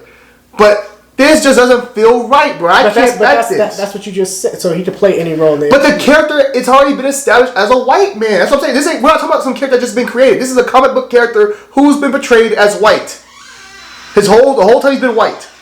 Okay. But has his race ever played into his backstory? No, but the character's white, bro. Magneto. Okay, let's make Wolverine black then. Huh? Well, we made Wolverine black. It don't fit right. Okay. No, it doesn't fit right, bro. He's Canadian though, but yeah. There's black Canadians. Yeah, I know. I'm not. But what I'm saying though is we don't do that. Why do we always do that with these white characters we want to make black, bro? Just give us some black characters or make him a black character, bro. Don't make this motherfucker no white. Don't give me a black Professor X because you want to be tokenization. You want to be on this woke shit. That woke shit bullshit. I don't like tokenization, bro. There's plenty of white guys who can play this character and be good. I already thought about some people. I just find it funny because I know... I've been consistent about tokenization. I've always been consistent about that shit. I understand that. I know you're consistent about that shit. But as far as your love for the MCU and your love for... And you're talking about your praise for Kevin Feige. So if Kevin Feige did this casting... this is the wrong move. Hold on. If he did this casting, X-Men comes out, X-Men trailer drops. You still gonna watch it. No, I'm not. I'm not saying... No, because I'm going to say this like I told you. Kevin Feige's a human. He can mess up too. Anybody can mess up. I love Kid Cudi, guys.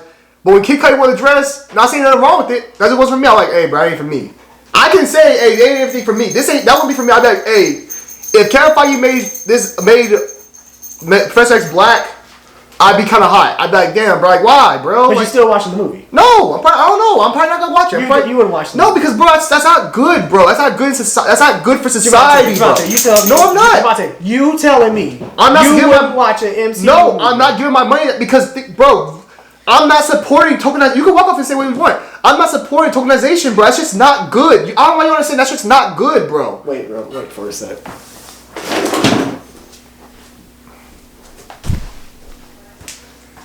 I'll be right back. Bro, all I'm saying, guys, is tokenization is not good, and I can't support tokenization. That's what that feels like to me. It feels like we're taking a character that's been predominantly white and putting a black man there to say, hey, we got some new people, got new races in here. I don't like that, bro. Let's give me a genuine character that's actually that race. I don't care. Come on, we ain't gotta do that kind of stuff. What you gonna do? Damn it. What you gonna do? I don't like tokenization, bro. Here you go. Oh my goodness, you're a cap, bro. This is the cap for you. Bro, I'm not bullshit. I'm serious, bro. I would not go see it because I'm not supporting tokenization, bro. I don't know why you I don't want so hard. I've always been consistent about tokenization, bro. I don't like that shit. It's not good.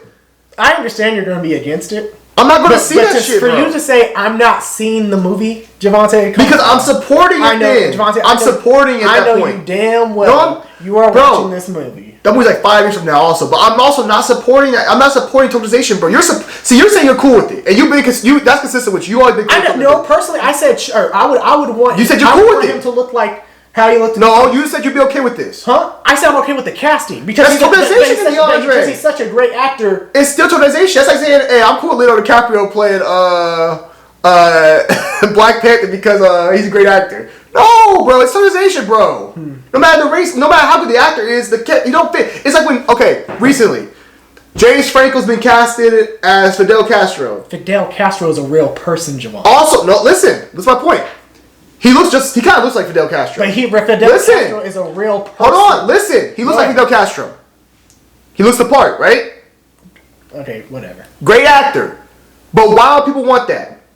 They did that before they put real people that are not fucking the race. They literally made a fucking Christian Bale movie about fucking Egypt and stuff like that. Yes. And what was he? Yes, and we know. Okay then. So they did it before. My point is people were backlashing because it's tokenized. It's not right, bro. But Javante, I'm trying to ask you, how does this compare with this? When Fidel Castro is a real person, and this is based off of somebody else's story who created this character in their image. And you're right. Because we've always said that. X-Men. When Stan Lee wrote the X-Men, who were they modeled after? Who were Charles Xavier and you could say it was Malcolm X and Martin Luther King, but you can say different things. There's multiple. X-Men also could be LGBTQ. X-Men symbolizes a lot of different things. Even when you go watch the comic thing they did on Disney Plus, it literally talks about for sexualization as far as gay people, straight people, gay people, lesbians, all that kind of stuff. X-Men was something that they could relate to too because it was it was X-Men like mutants that were accepted by their families like that, so they were relatable in that way too. You can say you can say for black folks also. You can say for a multitude of things. But what I'm saying, we're not going around saying they didn't make Professor X and Magneto both like LGBTQ. Mm-hmm. I'm just saying I like the actor. Don't get it twisted either. He's amazing. Would love to have him in the MCU. I just don't like this role because this character is a white man. This character's been around for over 70 plus years. And he's always been white. Why are we changing that? For some tokenization. Can you Magneto's part of the Holocaust, bro. Yeah, I don't agree. Fuck about changing Magneto. But what I'm saying, they asked him who would I play. But I'm saying they're considering for Magneto also. Magneto's from the Holocaust. Okay. How that makes sense? Yeah, I agree. I personally wouldn't want him to be Magneto. That's why I say if there was any role, Professor X probably would be the best outcome because people have been saying Victor Von Doom. I don't see him as Victor Von Doom either. No. So out of what they've presented, out of what he said, or what people have been fan casting him for, I think Professor X would be the most logical choice out of those. And I hear that. But what I'm saying is that's the problem. He should be cast. If you don't have a role for him right now, don't bring him on. Just wait till you have a role that fits for him. Don't just force a role on him. It's like with Chadwick Boseman. When he originally came into the interview, he was interviewing for Drax. But Kevin Feige said, "No, I don't see you as this role. I have another role for you." And it became Black Panther. Right. So my point is, don't just put this guy in this role. Just put him in this role. Find something that fits for this character, bro. Like, I'm sorry. I want Professor X to be white. Say what you want. I just don't like tokenization, bro. It feels like it's tokenization to me. Okay. And I've been consistent about that. We can the Thunder show, your book Percy show. Jackson. Percy Jackson. I'm consistent with that Little Mermaid. I always be consistent with that shit. I just don't like that shit. It doesn't feel right. It doesn't feel right. But I love the actor. Don't get it twisted. Amazing actor. You can't tell me there's not no other role you could put him in to play. I don't see it as that bad though, because again, Charles Xavier's backstory never really relied on him being white. Now, Little Mermaid. Yeah. What was the character created? You agreed with Little Mermaid when you said school. But Little Mermaid, I can honestly understand your argument there, especially because Little Mermaid story takes place. But you literally have told me multiple times, it's a mermaid, don't exist. You're right. But also depending on when this movie takes place, because I'm thinking that they're going to make the movie take place during that time period, where the Little Mermaid animated movie takes place. And if you do that, it wouldn't make much sense. But also with this, but just kind of like how Cinderella, if you do it with present, like modern day, they done you saw that damn what's his name one? Brandy's. Yeah. Okay, where's that at? We don't talk about that motherfucker like that. That's an all black Cinderella movie, pretty much. Yeah. Just like the Wizard of Oz with Michael Jackson and shit. That's cool. But let's be honest, it's like the real ones we go to when we talk about Cinderella or Wizard of Oz. Same with this. Look, I'm not saying he's not great, but what I'm saying is this character is based around comic books, and that character's been white. Have you ever seen a black Professor X in comics? Nick Fury's there because there's black Nick Fury's in the comics. Okay, let me ask you this: Heimdall was white in the comics. Okay, that's true. But that's also not a role that as big as Professor X. Professor X is known. He is the X-Men. When you do the X-Men team, Professor X is one of the main Wolverine, Professor X, Cyclops, whatever how you want to put it. Those guys are the main leaders. Professor X is one of the main characters that everyone knows of. So to take him and make him black just doesn't feel. It feels like tokenization. Okay. It's one thing to change a character. It's one thing to change a character that nobody really knows about. It's like very like under the radar. Nobody ever heard of really. It's like very rare character. Like okay, well we could do something with this. Nobody not people know him. A character like Professor X, it feels like it's forced. That's what it feels like.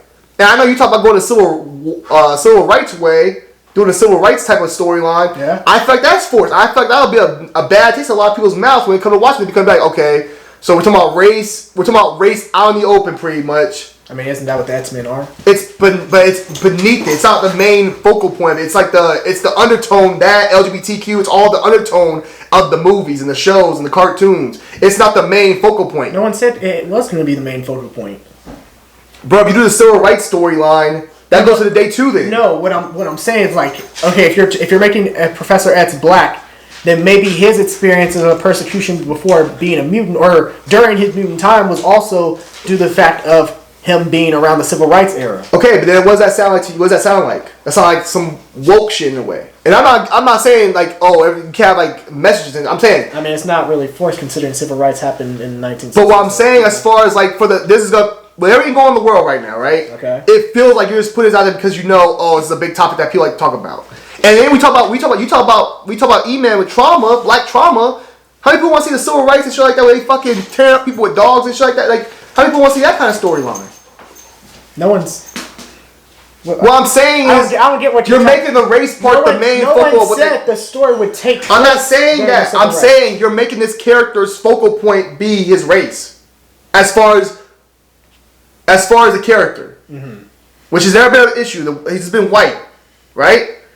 So I'm saying is you're making him black because you want to push a storyline that fits also today's time with everything going on in today's time. It just feels kind of forced. I didn't say you're forcing the storyline. I'm just saying if he was black, then. So you feel killed him being black? Considering if he was old, because I think he's like 50 in real life. Professor X usually around that 50, 60, 70 age range. So if he was around that time, like that's what he had growing up, civil rights. So it's just one of those things where you know about it. Like you know he was around that time period. It doesn't necessarily have to go deep into that fucking. Well, all I'm saying is I just don't want a black guy playing Professor X, bro. Or I just want a white man playing Professor X. And I have a perfect guy. I would get old man that played in Breaking Bad. Bryan Cranston? Yeah. Yeah, he ain't a bad choice. I put Bryan Cranston and call it a day. Okay. I wouldn't go, no. I still think you capping, though. You're seeing the movie, bro. No, I'm not, bro. I told you, I'm not supporting, bro. I said consistently, guys, you gotta go any platform I've been on our show we do with the sports show we do and stuff like that. I've said Aquaman will not be seen by me until it comes on TV. You mean the same show where I see you constantly say, "All hail Uncle Kev, praise Uncle Kev, Uncle Kev, Uncle Kev can do no wrong." No, Uncle Kev can do wrong. You still gonna watch the movie, bro? Hey, Uncle Kev can do wrong. I can't go see that. Regardless, it doesn't matter if Uncle Kev has done wrong before. You still gonna watch it. No, I'm not. Why? Why? Because if X-Men it plays into a bigger part of any future MCU movie, you're gonna watch it. I'll watch it when it goes on Disney Plus. I'm not going to theaters to see it. I'll watch it with his Disney Plus. Bullshit. I'm telling you. This that's is fine. yours. This is all yours right here. I'm being honest. I'm not Cap. There's certain shit I'm not going to support, bro. Cap shit. Same way I'm not seeing Aquaman.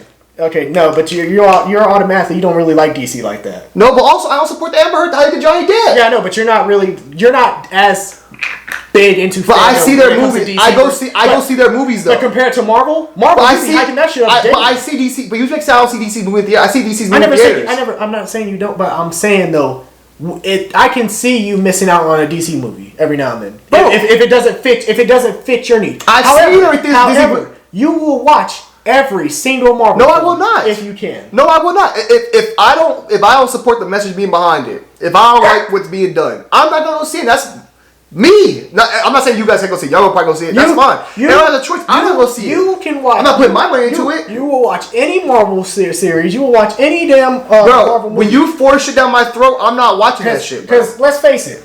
You watch Hawkeye, I know damn well you didn't give a fuck about Hawkeye. Hawkeye was like a Christmas thing. I didn't like it. It wasn't crazy. It was on Disney Plus also. It was free. Mm-hmm. It was a Christmas theme. I like Christmas. I watch all kind of weird Christmas stuff and stuff like that. That's fine. But what I'm saying is, this is some straight. If they do that, that's tokenization to me, and I don't want to watch that. I don't like that. I don't support that. Huh. So that's me not supporting it by not going to see in the movie theater. Not saying you guys can't do it. Y'all can go see it. Probably y'all can go see it. That's fine. I'm saying for me. Okay. Let me know down below in the comments section if you think Javante is capping. Bro, he says he's not seeing. I love Marvel. I love Star Wars too. I love Star Wars also. But when somebody's wrong, I'm like, hey, bro, I can't support this shit. Okay. Let me know down below. I want to see y'all's comments whether you think this nigga is capping or not. Clearly, let me see. You got it where cap. That's cap. Fine. Full on. You can keep going there. I'm telling you, bro. I will not be supporting that shit. They do that shit. You left your cap. No, I'm not supporting that shit. They do no bullshit like that, bro. Where'd you even get this from, bro? You ever grabbing shit? You ever put this shit back? Some more Marvel news. So Fantastic Four, the new Fantastic Four movie that will come out in 2024, right? That's when it's expected. I think so, yeah. So it won't be an origin story, Kevin Feige reveals. The studio plans to take a different approach to introduce the characters. In an interview with The Hollywood Reporter, Feige discussed the studio's plans to take a different approach to bringing the superhero team into the Marvel Cinematic Universe. Quote, a lot of people know this origin, a lot of people know the basics. How do we take that and bring something that they've never seen before? We've set a very high bar for ourselves with bringing that to the screen. Created by Stan Lee and Jack Kirby in 1961, the Fantastic Four is often referred to as Marvel's first family. The team is made up of Reed Richards, a.k.a. Mr. Fantastic, Sue Storm, a.k.a. Invisible Woman, Johnny Storm, a.k.a. Human Torch, and Ben Grimm, a.k.a. The Thing, who all gain superpowers after being exposed to cosmic rays during an experimental space flight. So even though Marvel's upcoming take on the famous quartet won't focus their beginnings, it's not as though the team's origin story hasn't been depicted on the big screen before. In the mid-2000s, 20th Century Fox made two films, 2005's Fantastic Four and its sequel, 2007's Fantastic Four Rise of the Silver Surfer. Both films were directed by Tim Story, and in 2015, Fox decided to reboot Fantastic Four. Which was terrible, but the Josh Trank directed film was panned by both critics and audiences. When Disney acquired Fox's entertainment assets in 2019, it paved the way for the superhero team to join the MCU. This ain't really surprising to me. I'm not surprised either, but I think it's fine. I honestly, if you look at these MCU, they only have done true origin stories for like 3 characters. Or like the characters that nobody really knows their origin story for. Like Captain America got one, Iron Man, and Star-Lord got one away. The rest of the Guardians didn't get one, but Star-Lord got one.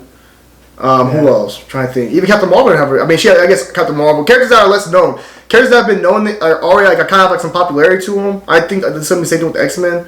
They're gonna go right to it. I don't think they have to do as much origin story stuff. Oh, I do think in the movie maybe they should have like a flashback scene. If it's like if it's short, like 5 minutes. You need it though. You didn't have it with Hulk. I say it for the sake of the fans that go into the movie that don't know about these characters. That's one of the most popular team. That's one of the most popular Marvel teams. Yeah, but if you does everyone know their origin story? If I walked in the street, found 10 people.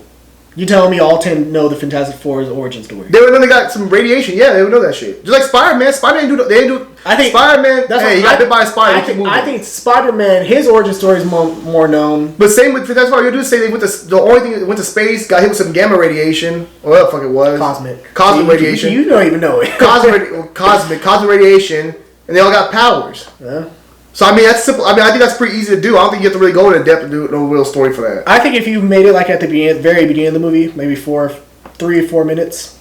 Yeah, I mean that's not bad. You could do something like that. I don't want to now as far as a movie centered around them gaining their powers and shit like that because that has been done before. That has been the last 2 films.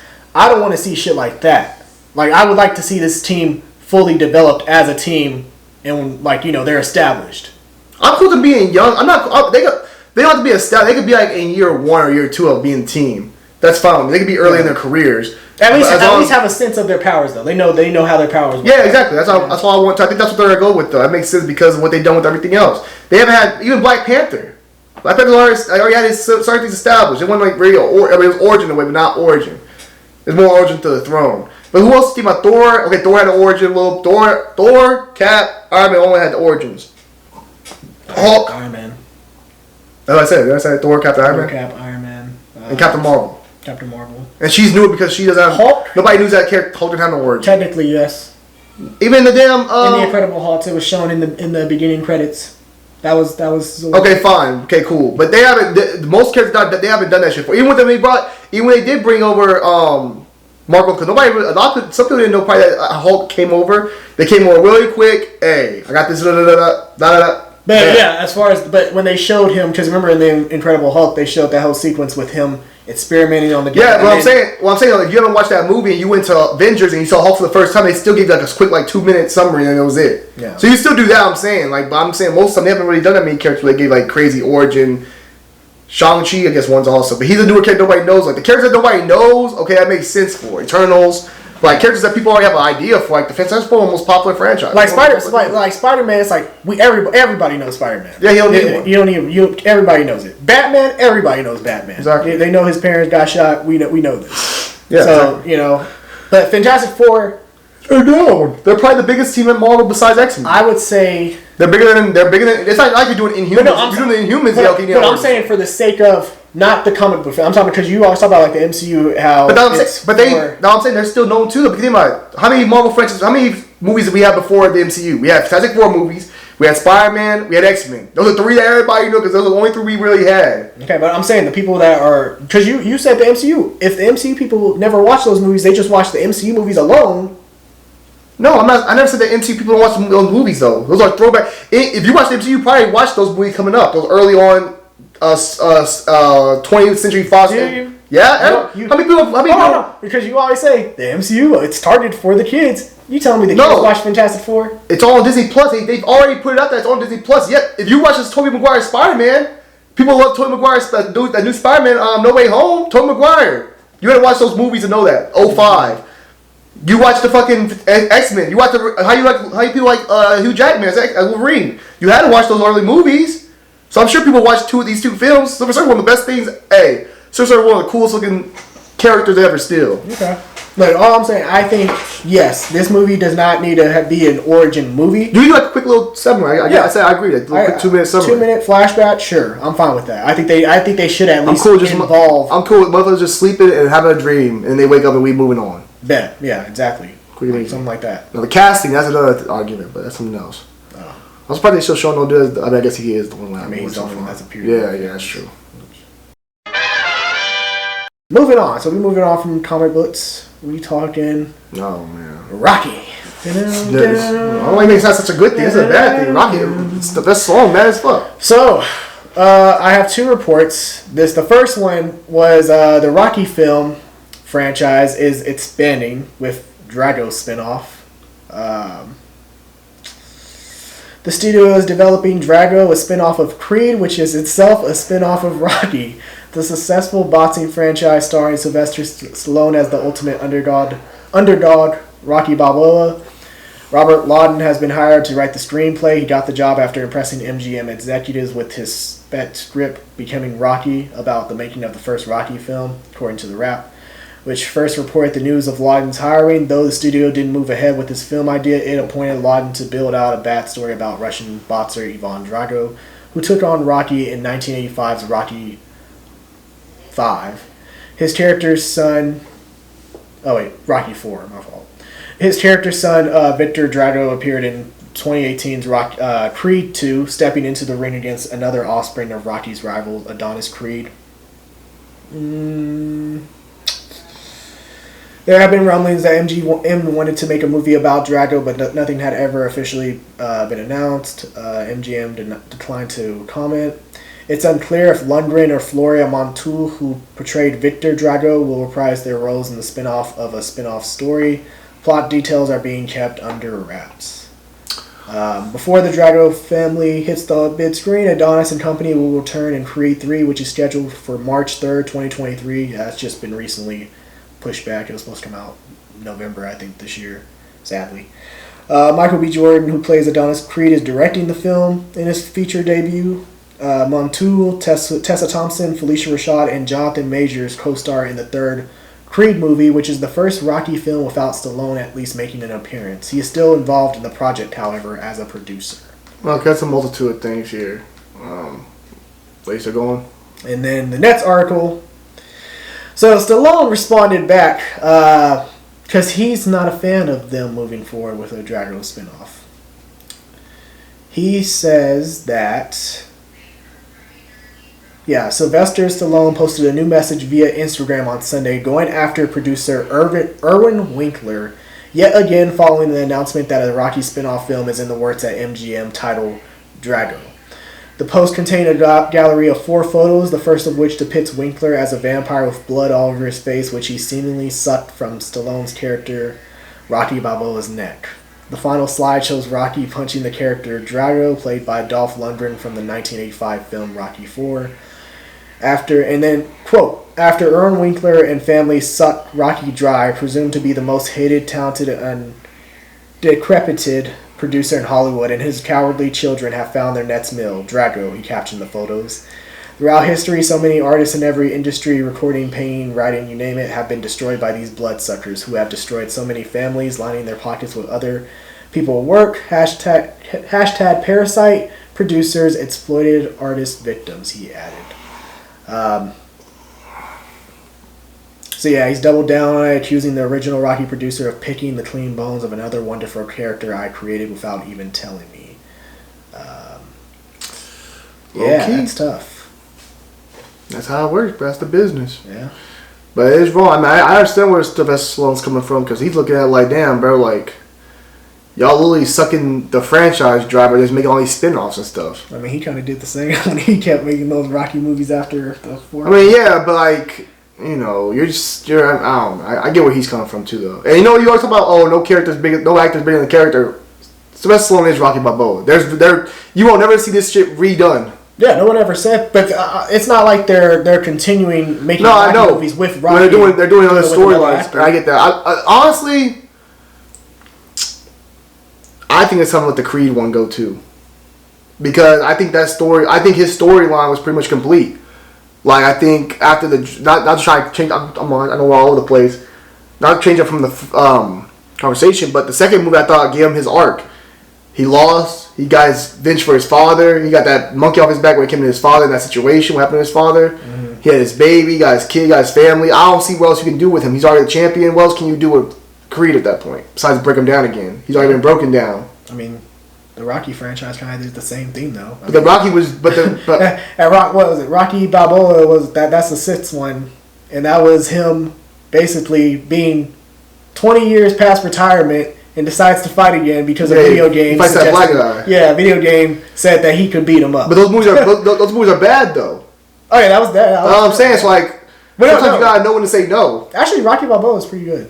You gotta know, but I'm saying you gotta know when to say, okay. The one before it is the worst one in the franchise. But what I'm saying is you gotta know when to say it's over. And also, even you bring Dr. Matrix, who I love, and people there's speculation that that's his stepbrother. I'm like, okay, this shit don't make no sense now. Now who kid is this? That's just a rumor, but okay, but I'm just saying, like, what's his reason for one? I think that's another thing. Creed doesn't have no points of his own. All his points are built off of like family and friends. Yeah. I agree. I don't like that shit too. I never liked that shit when Spider-Man had all his villains were fucking Tony Stark. That's different. But that's different. But I like the idea of him doing it is different. It's a little bit different. It makes more sense with that than this does. But overall, as far as the Drago series, we don't need that either. I don't think it's gonna come out. We ain't gonna see the light of day. It's not coming. I'll tell you right now, I don't think it's coming.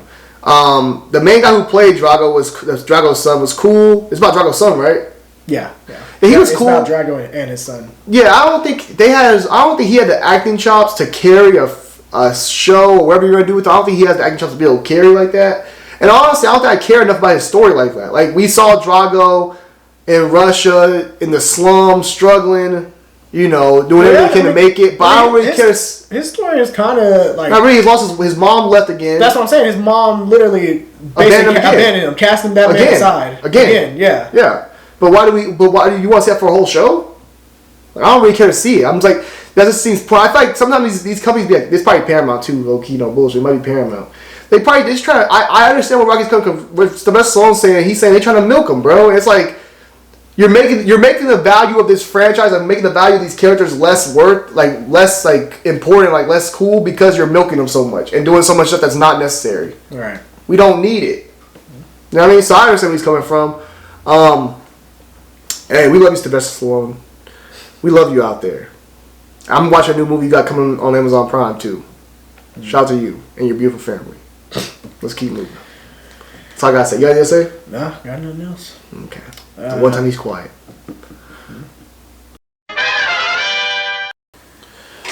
Alright, moving on to horror. So, Insidious 5. New developments on that. They have their cast announced. Rose Byrne is returning as Renee Lambert. Patrick Wilson coming back as... What's his name? Josh Lambert in the movie or something like that? Yeah, Josh Lambert. And then the son, played by Ty Simpkins, he's coming back to play Dalton. The movie takes place with Dalton's college years, and apparently, like, the sinister spirits that he's kept away for so long end up returning. Patrick Wilson's making his directorial debut with this film. So a lot of new shit going on with this movie, though. Strat Teams, who wrote the script, and he wrote Halloween Kills as well. And it's on a story by franchise co-creator Leigh Whannell. So there's that. Sinclair Daniel, Peter Dager, and Hiam Abbas have also joined the cast. So, Insidious is a movie where we need, not really, but I'm still going to watch it. I'm still excited to see it. Just because I like the first two, especially with a lot of the cast that is coming back to do this movie. I feel like it kind of dropped off once we left this family. So I'm excited to see them back. Now, Patrick Wilson directing it, don't know about that, but we'll see. I think this franchise is washed. To say the same thing, just like The Conjuring. I think when James Wan was directing these films, the first two I think are good. Just like The Conjuring film, I think the first two Conjuring films are the better films, and then from there it just kind of goes downhill with The Nun and all the others. Same with Insidious franchise. I think it's kind of they've. The first two films are so great for both these franchises, especially for Insidious, because it was different, it was eerie, but it brought something different that we didn't have in the horror genre at the time, right? And I think now we kind of caught to this. Like, I kind of want to. They kind of have to push forward, but I don't think they have. James Wan was part of the reason because James Wan, no bullshit. James Wan brought horror kind of back with the Conjuring series and with Insidious. But I think without James Wan, I guess Patrick Wilson's first directing job. But it's like, I don't know, man. I don't know, because I've been with Conjuring, The Devil Inside Me. I don't like that movie. That movie trash. It was. I mean, to me, it's not my favorite Conjuring movie, but I still. It's one of the worst. Yeah, but it's still not bad. That's the point. They get worse.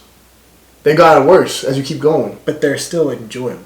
They're not really. Compared with to me, I no, enjoy it. okay, that's fine. You can enjoy it. And also, aren't you the same one that always says, "Oh, horror movies, I can go and watch any horror movie. It doesn't really matter." No. I do say that, but I say that about horror films that are like low budget, stuff like that. It has to be a good horror film. If it's low budget, like you can still enjoy the film. But what I'm saying is, for Conjuring was such a peak.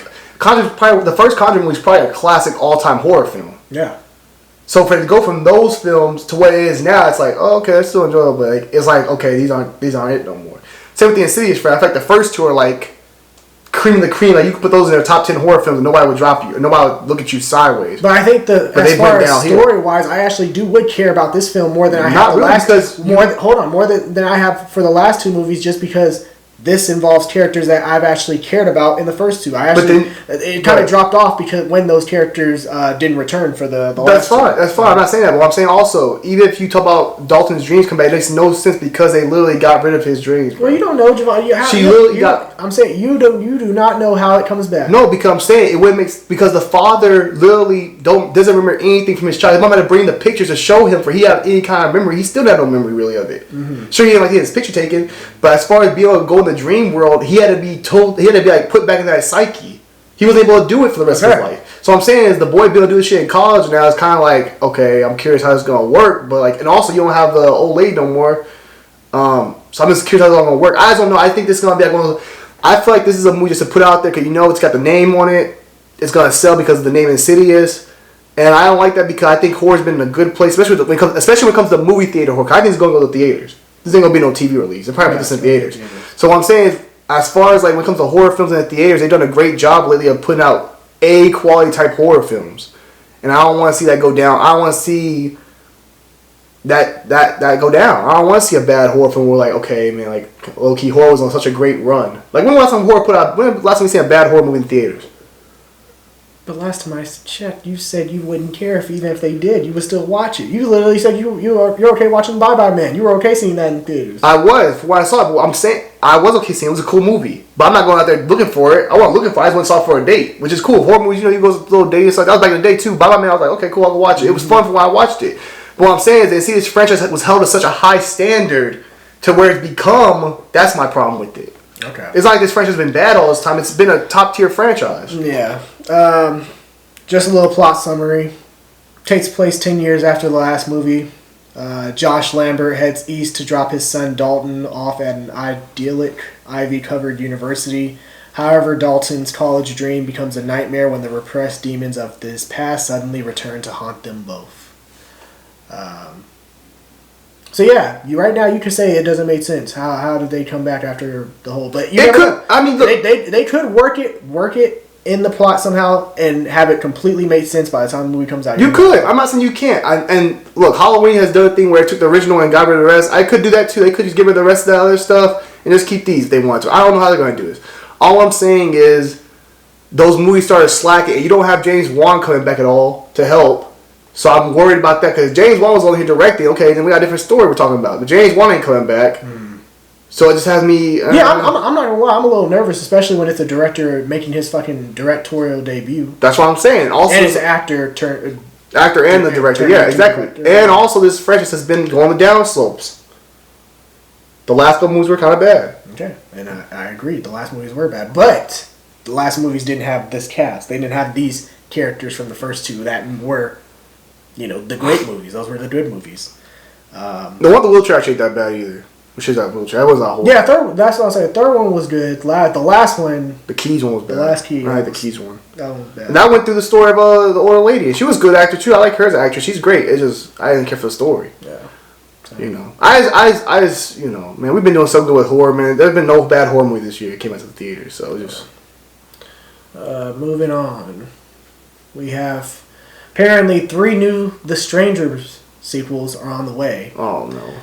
The 2008 horror film The Strangers, directed by Brian Bertino, was quite a hit with horror fans when it first released. Facts. The movie hit at a time when the slasher genre was decreasing in popularity compared to other subgenres. Despite this, however, its trio of killers instantly struck a chord with audiences. It didn't need a body count to transform them into modern-day icons. Unfortunately, it took another decade before a sequel would ever get underway. This particular film, titled The Strangers Prey at Night, took a much more traditional route with the titular characters. They became the kind of villains that 1980s slasher films are more well known for, and as it turns out, it might not be the last we see of them yet. Producer Roy Lee has teased 3 new sequels to The Strangers, and The Strangers Prey at Night are in development. Here's what he had to say regarding the exciting horror news. I think the next 3 are in production next month with another filmmaker that people will know. We've certainly seen these type of announcements more often than not in recent years, although the 2018 Halloween film was initially a standalone project. 2 sequels were quickly greenlit that made it into a trilogy. It wasn't long after those films were announced that we got the Fear Street trilogy, a series of horror films inspired by the R.L. Stine books of the same name. After that, a new Jeepers Creepers trilogy was announced, beginning with Jeepers Creepers Reborn, and so too was a new trilogy of Exorcist sequels. Now, The Strangers is the latest to get the treatment. So, yeah. First off, I did not know that Jeepers Creepers is now getting its own trilogy. I just thought this next movie was going to be kind of its own thing and end off that. So that's news to me. That is news. Strangers, I honestly think it's it's low-key one of my favorite underrated horror films. Like, so underrated. But I love it. I think it's scary. Well, probably one of the scariest films because it feels so real to me. It could happen to anybody, especially, in the first movie when they have that line where she's like, "Why us?" And she says, "Because you were home." Like, shit like that is so spooky. Well, yeah. I love the first one. First, I'm gonna say the trailer for the theater is going crazy. It was like so eerie. Because the home invasion movie. The second one I didn't like as much. I felt like the second one did things I was like, it don't feel very like the strange. It didn't give me that Strangers vibe. It gave me like a slasher vibe, not the Strangers. So hopefully this sequel, this trilogy goes back to more of the original roots. I hope they reboot. Honestly, they probably wouldn't need a reboot number 2 and get rid of 2 and just go back to 1. Because in 2, the dad died. Did they all die in 2? Yeah. They all got burnt up and shit? I mean, you can make the next 3 movies take place before the second one. Have the second one be the last movie, I guess. Yeah, I guess you could do that. If they did, I want them to do more like the home invasion again. Go back to what they did best. I know like the second one kind of has home invasion, but it doesn't have as much like it's slower. The second one is way more fast paced, a lot more like going on.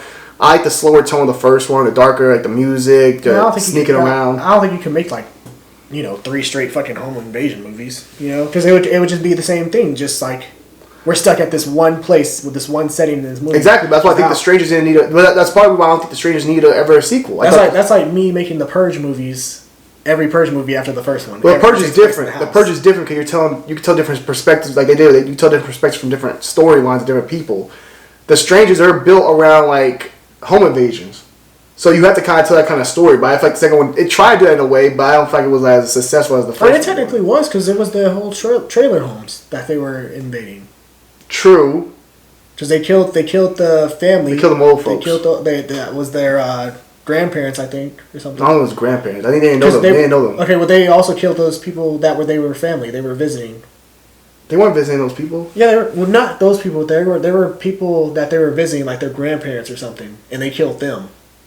I don't think so, bro. Cause I remember I remember they go there for they're there for a trip. It's like a hotel type thing like that. They're like for a trip or something like that because they go to the old people because they went to the old people for some reason. That's when the son and dad went, and that's when they noticed the house all fucked up because the mom and the daughter stay, and that's when she gets attacked by a girl. I think. It's been a minute since I watched it. But yeah, Strangers. I mean, the first one I love, amazing movie, very eerie, especially the music and stuff like that.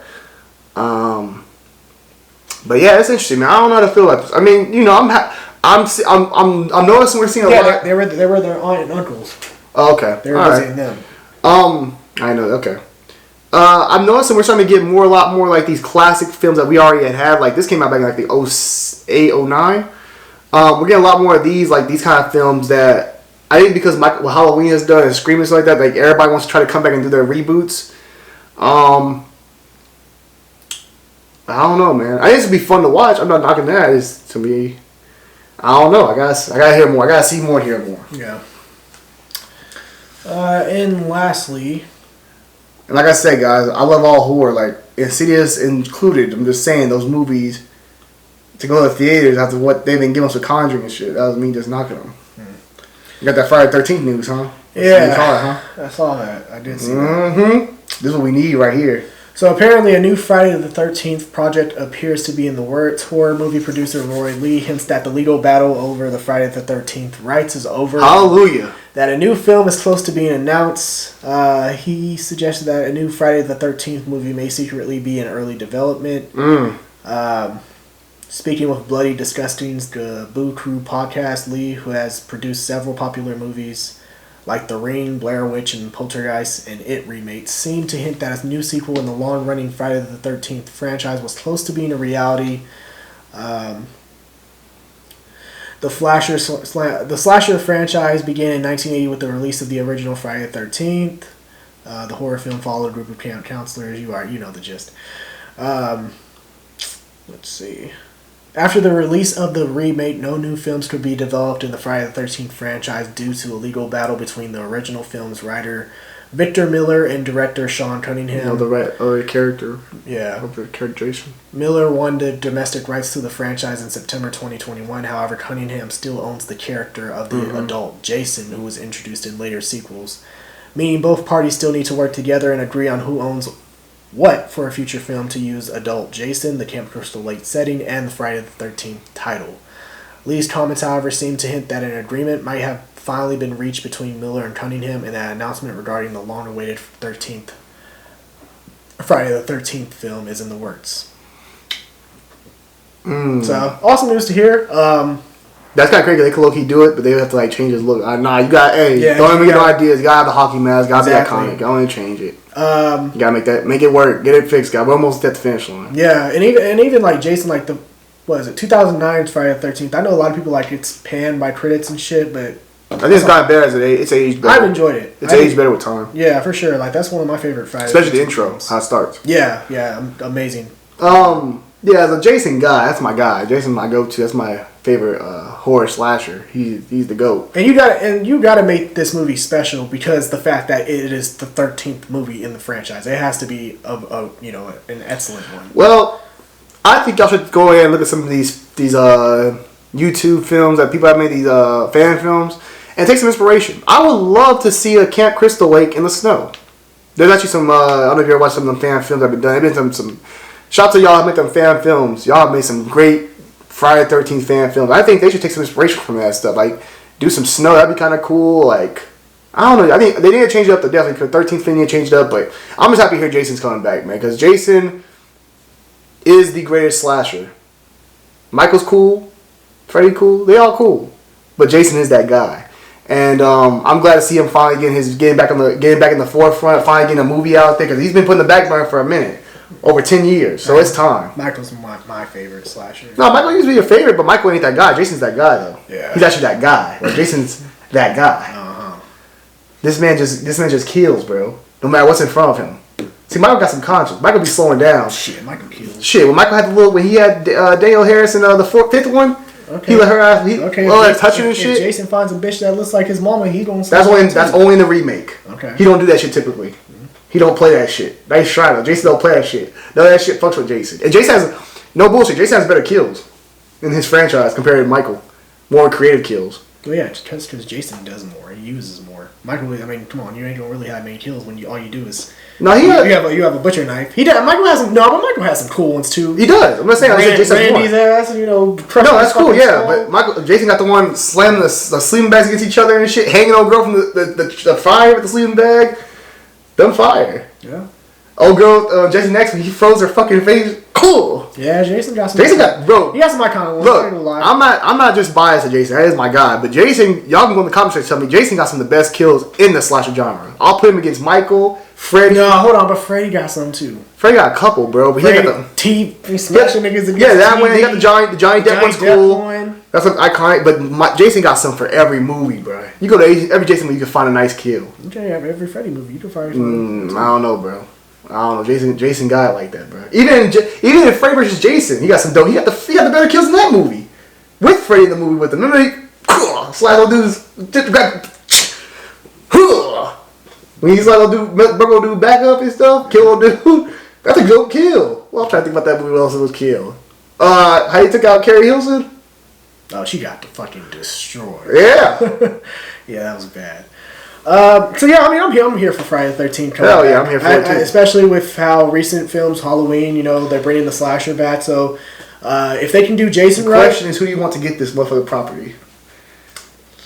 Oh, it's Blumhouse. Nah. See. I love Blumhouse. I think they do a great job, but Blumhouse has too much. I don't want them having Michael and Jason.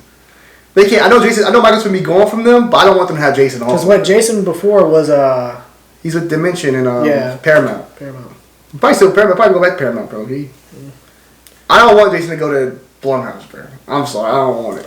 No, Michael Myers was Dimension. Jason was straight Paramount. I wouldn't mind Blumhouse. Fuck no, bro. They already had Michael, bro. We give them all the icons. Yes. No. I mean, if you can consistently do these, they probably can. But that's one franchise, bro. I want them all in the same roof. But if they're making good movies with those characters, nah, bro. I want some diversity. I want my man to be somewhere else separate, bro. Like they already had they got Exorcism coming on there. They got Blumhouse and Exorcism coming. Okay. They had Michael. Imagine we get Jason and Freddy. Now you have pretty much the main horror cast. You have all the biggest names. And nah, bro. I want someone else to get Jason, bro. And who I want to direct it? Who you want to direct? Rob Zombie. No, I'm just playing. Honestly, I can't even think of any right now. I gotta do my research. Who would I want to direct a Jason movie? Who directed that Fear Street episode? That second Fear Street episode. Hey, you know, LeBron actually his company won Jason. Really? Because he's a big, he's a Jason fan. He's a big horror fan, but he's a Jason guy too. Huh? He actually won for his company for Spring Hill. Yeah. For me, I want to get. Who did I give it to? Isn't it with Blumhouse too? Nah, it's a New Line Cinema. Okay, that's what I would give it to. New Line? Fuck no. That It 2 is trash. I would give it to it. Or not trash, right? It 2 out the wood, bro. I would give it to New Line. No, I don't know about New Line, bro. I'll keep it with Paramount. Paramount still got their own thing going. They just made all that money on top of it anyway. Yeah, I'll keep it with Paramount. Yeah. I can't think of, as far as director, I can't think of like James Gunn and David Sandberg. I think they do more supernatural than. I know it's different guys. Cause we usually get the summer, camp. I would love to have a winter though, like a winter camp, like a January, like snowy. Cause I think Crest Lake's actually located like in Jersey. It's like you got like. But who the fuck goes to camp in the winter? Like a holiday time. But who the fuck goes to the camp in the winter? People go all the time. Like in Colorado, people go to damn the cabins. But do they ever go to the motherfuckers in the summer? No. Huh? What's it do in the winter? Yeah, I'm saying those cabins are known in the winter. Yes, those cabins are known to go in the winter. We can say this is what I would say. You like say Camp Crystal Lake's been torn down. It's still Camp Crystal Lake, but they rebuilt like the property. They put some new homes and stuff like that, like little cabins. So they made it a resort, like a ski resort. Kind of not skiing though, just cabins. So that's in the classic because it's still like in the summertime people still go there. Okay. But like, and you have a winter movie. Imagine having Jason in the snow. It'd be kind of interesting. It'd be different. Yeah. Kind of cool though. Like a January. It's a new concept. It's a new concept. I've seen some fan film that actually looks really good when you see in the fan films. And Jason Bear have his machete. He better be using the arrow. He better use it all. That man got that skill. But as far as directing wise, I know we were out of time. This is the last one we had. Last topic. Yeah. Okay. Who I want to direct, bro? I gotta think about this right quick. I don't want nobody from the Halloween to come over. I gotta do so many new. I was about to say Jordan Peele, but no, I don't want Jordan Peele. Jordan Peele would be bad, but no, I don't want Jordan Peele. Fuck no. He did. I like Jordan Peele. I would like him to do his own shit. Yeah, could you? Damn, who would you want? Who could you call up? I'm trying to think. I'm trying to think about movies recently. You think James Wan will come and do it? I don't know, James Wan. He's more supernatural horror. But Jason's so iconic, bro. He's one of those ones if you can get a chance to get him, you do him. But like you gotta get someone that actually does slasher. Damn, that's tough. I'm trying to think. You know what I call up? I know I call up. Who? Ty West. T.I. West? Yeah. Okay, yeah. I can see that, yeah. Cause his movies already have that kind of like Friday the 13th say Chainsaw Massacre type vibe. That's why I call it to do it. Yeah. I say Ty West, how much going to take? That's fair. How much will it cost for you to come over here and do this film? That's why I want to come do it. And I'm doing a trilogy. I need you to write 3 films so we get ready. We're going to knock these hoes out. Nah, I won't say that. Why not? I would come in. He's not 2 in a year. I would come in with the same approach that Halloween did. I would come in with the one movie, and if the reception is great on that. But that's the hard part, though. Because that's the hard part, though. If you do that, say it is good, but you don't have no sequel. You have to already have planned. Okay, you don't say you have to greenlight it, but you have to already have planned out what we would do if we had 2 more movies. Yeah, you can do. I mean, sure, you can do that, but you can't end the movie being like, "Oh, this is before a sequel." But then, why not? Halloween did it. We knew there was gonna be a sequel at the end. You didn't know, bro. We knew when we saw Michael Myers standing looking there like, "Oh, there's no way Michael Myers." Well, let me ask you. When Halloween, let's say if Halloween didn't have any sequels, the ending felt right. Like the ending, you could have been fine with the ending and been like, okay. Nah, I'd rather her hit that motherfucker head off like she did H2O. Okay, true, but still. Because I remember just standing looking at her like this, bro. I mean, you could say she was. You could say he was captured, but it's like you could eventually be like, okay, I can say. Yeah. But when I saw that knife, I was like, "There's no way this is over." Yeah. But you could do that. You're right. But they can get T.I. West come over and I think it's Ty West or T.I. West. T.I. West. They can get T.I. West come over and do Friday 13th. I'm all on board. Yeah, that's a good choice. He probably would be my choice too. And I wouldn't mind to take some of that stuff from 09, like made him like more like a man of the nature and stuff like that, like using nature to his advantage and stuff like that, like basically like a damn Loch Ness Monster. With the bells and everything. With the bells, like the man of the wild. I wouldn't mind that if they did that again. They might go supernatural though, because Michael Myers has been supernatural again. So that is true. But this is fire. I didn't know we had this on. I didn't know we were gonna talk about this today. Yeah, of course we're gonna talk about. This is the one thing I got hyped for. Everything else we talking about bullshit today. Okay. I'm just playing. Alright guys, that'll be all for our little CBM talk. I hope you guys enjoyed our little discussions. Some of our takeaways from some of the topics that we covered. If you guys have any topics that you want us to cover that have come out recently, be sure to let us know down below in the comment section. We can talk about it in our next one. Or we could just make a separate video, a private video to talk about it. But yeah, man, again, hope you guys enjoyed this CBM talk. Me and Javante enjoyed getting at it with each other for some of these topics. And some of them, we probably will continue our discussion off camera as well. So, again, thank you guys for tuning in, watching. Hope you guys enjoyed it. Yeah, guys, take care. Hope y'all enjoyed. Curious what y'all think about some of these topics. Leave that down in the comment section below. I know I ripped a lot of stuff up. I know y'all gonna come at me in the comment section. People gonna be on my ass. I know it's coming, but this is my opinion. But shout out to you guys, man. Keep supporting, keep showing love, man. We appreciate it. And we'll be back again soon with more content. A lot of stuff coming out. So She-Hulk comes out this next week, so a lot of shit coming. Yeah, most definitely. Yeah, and if you enjoyed this CBM discussion, be sure to like, share, and subscribe. I'm DeAndre. I'm Javante. And this is Dre and Jay. Deuces. Deuces.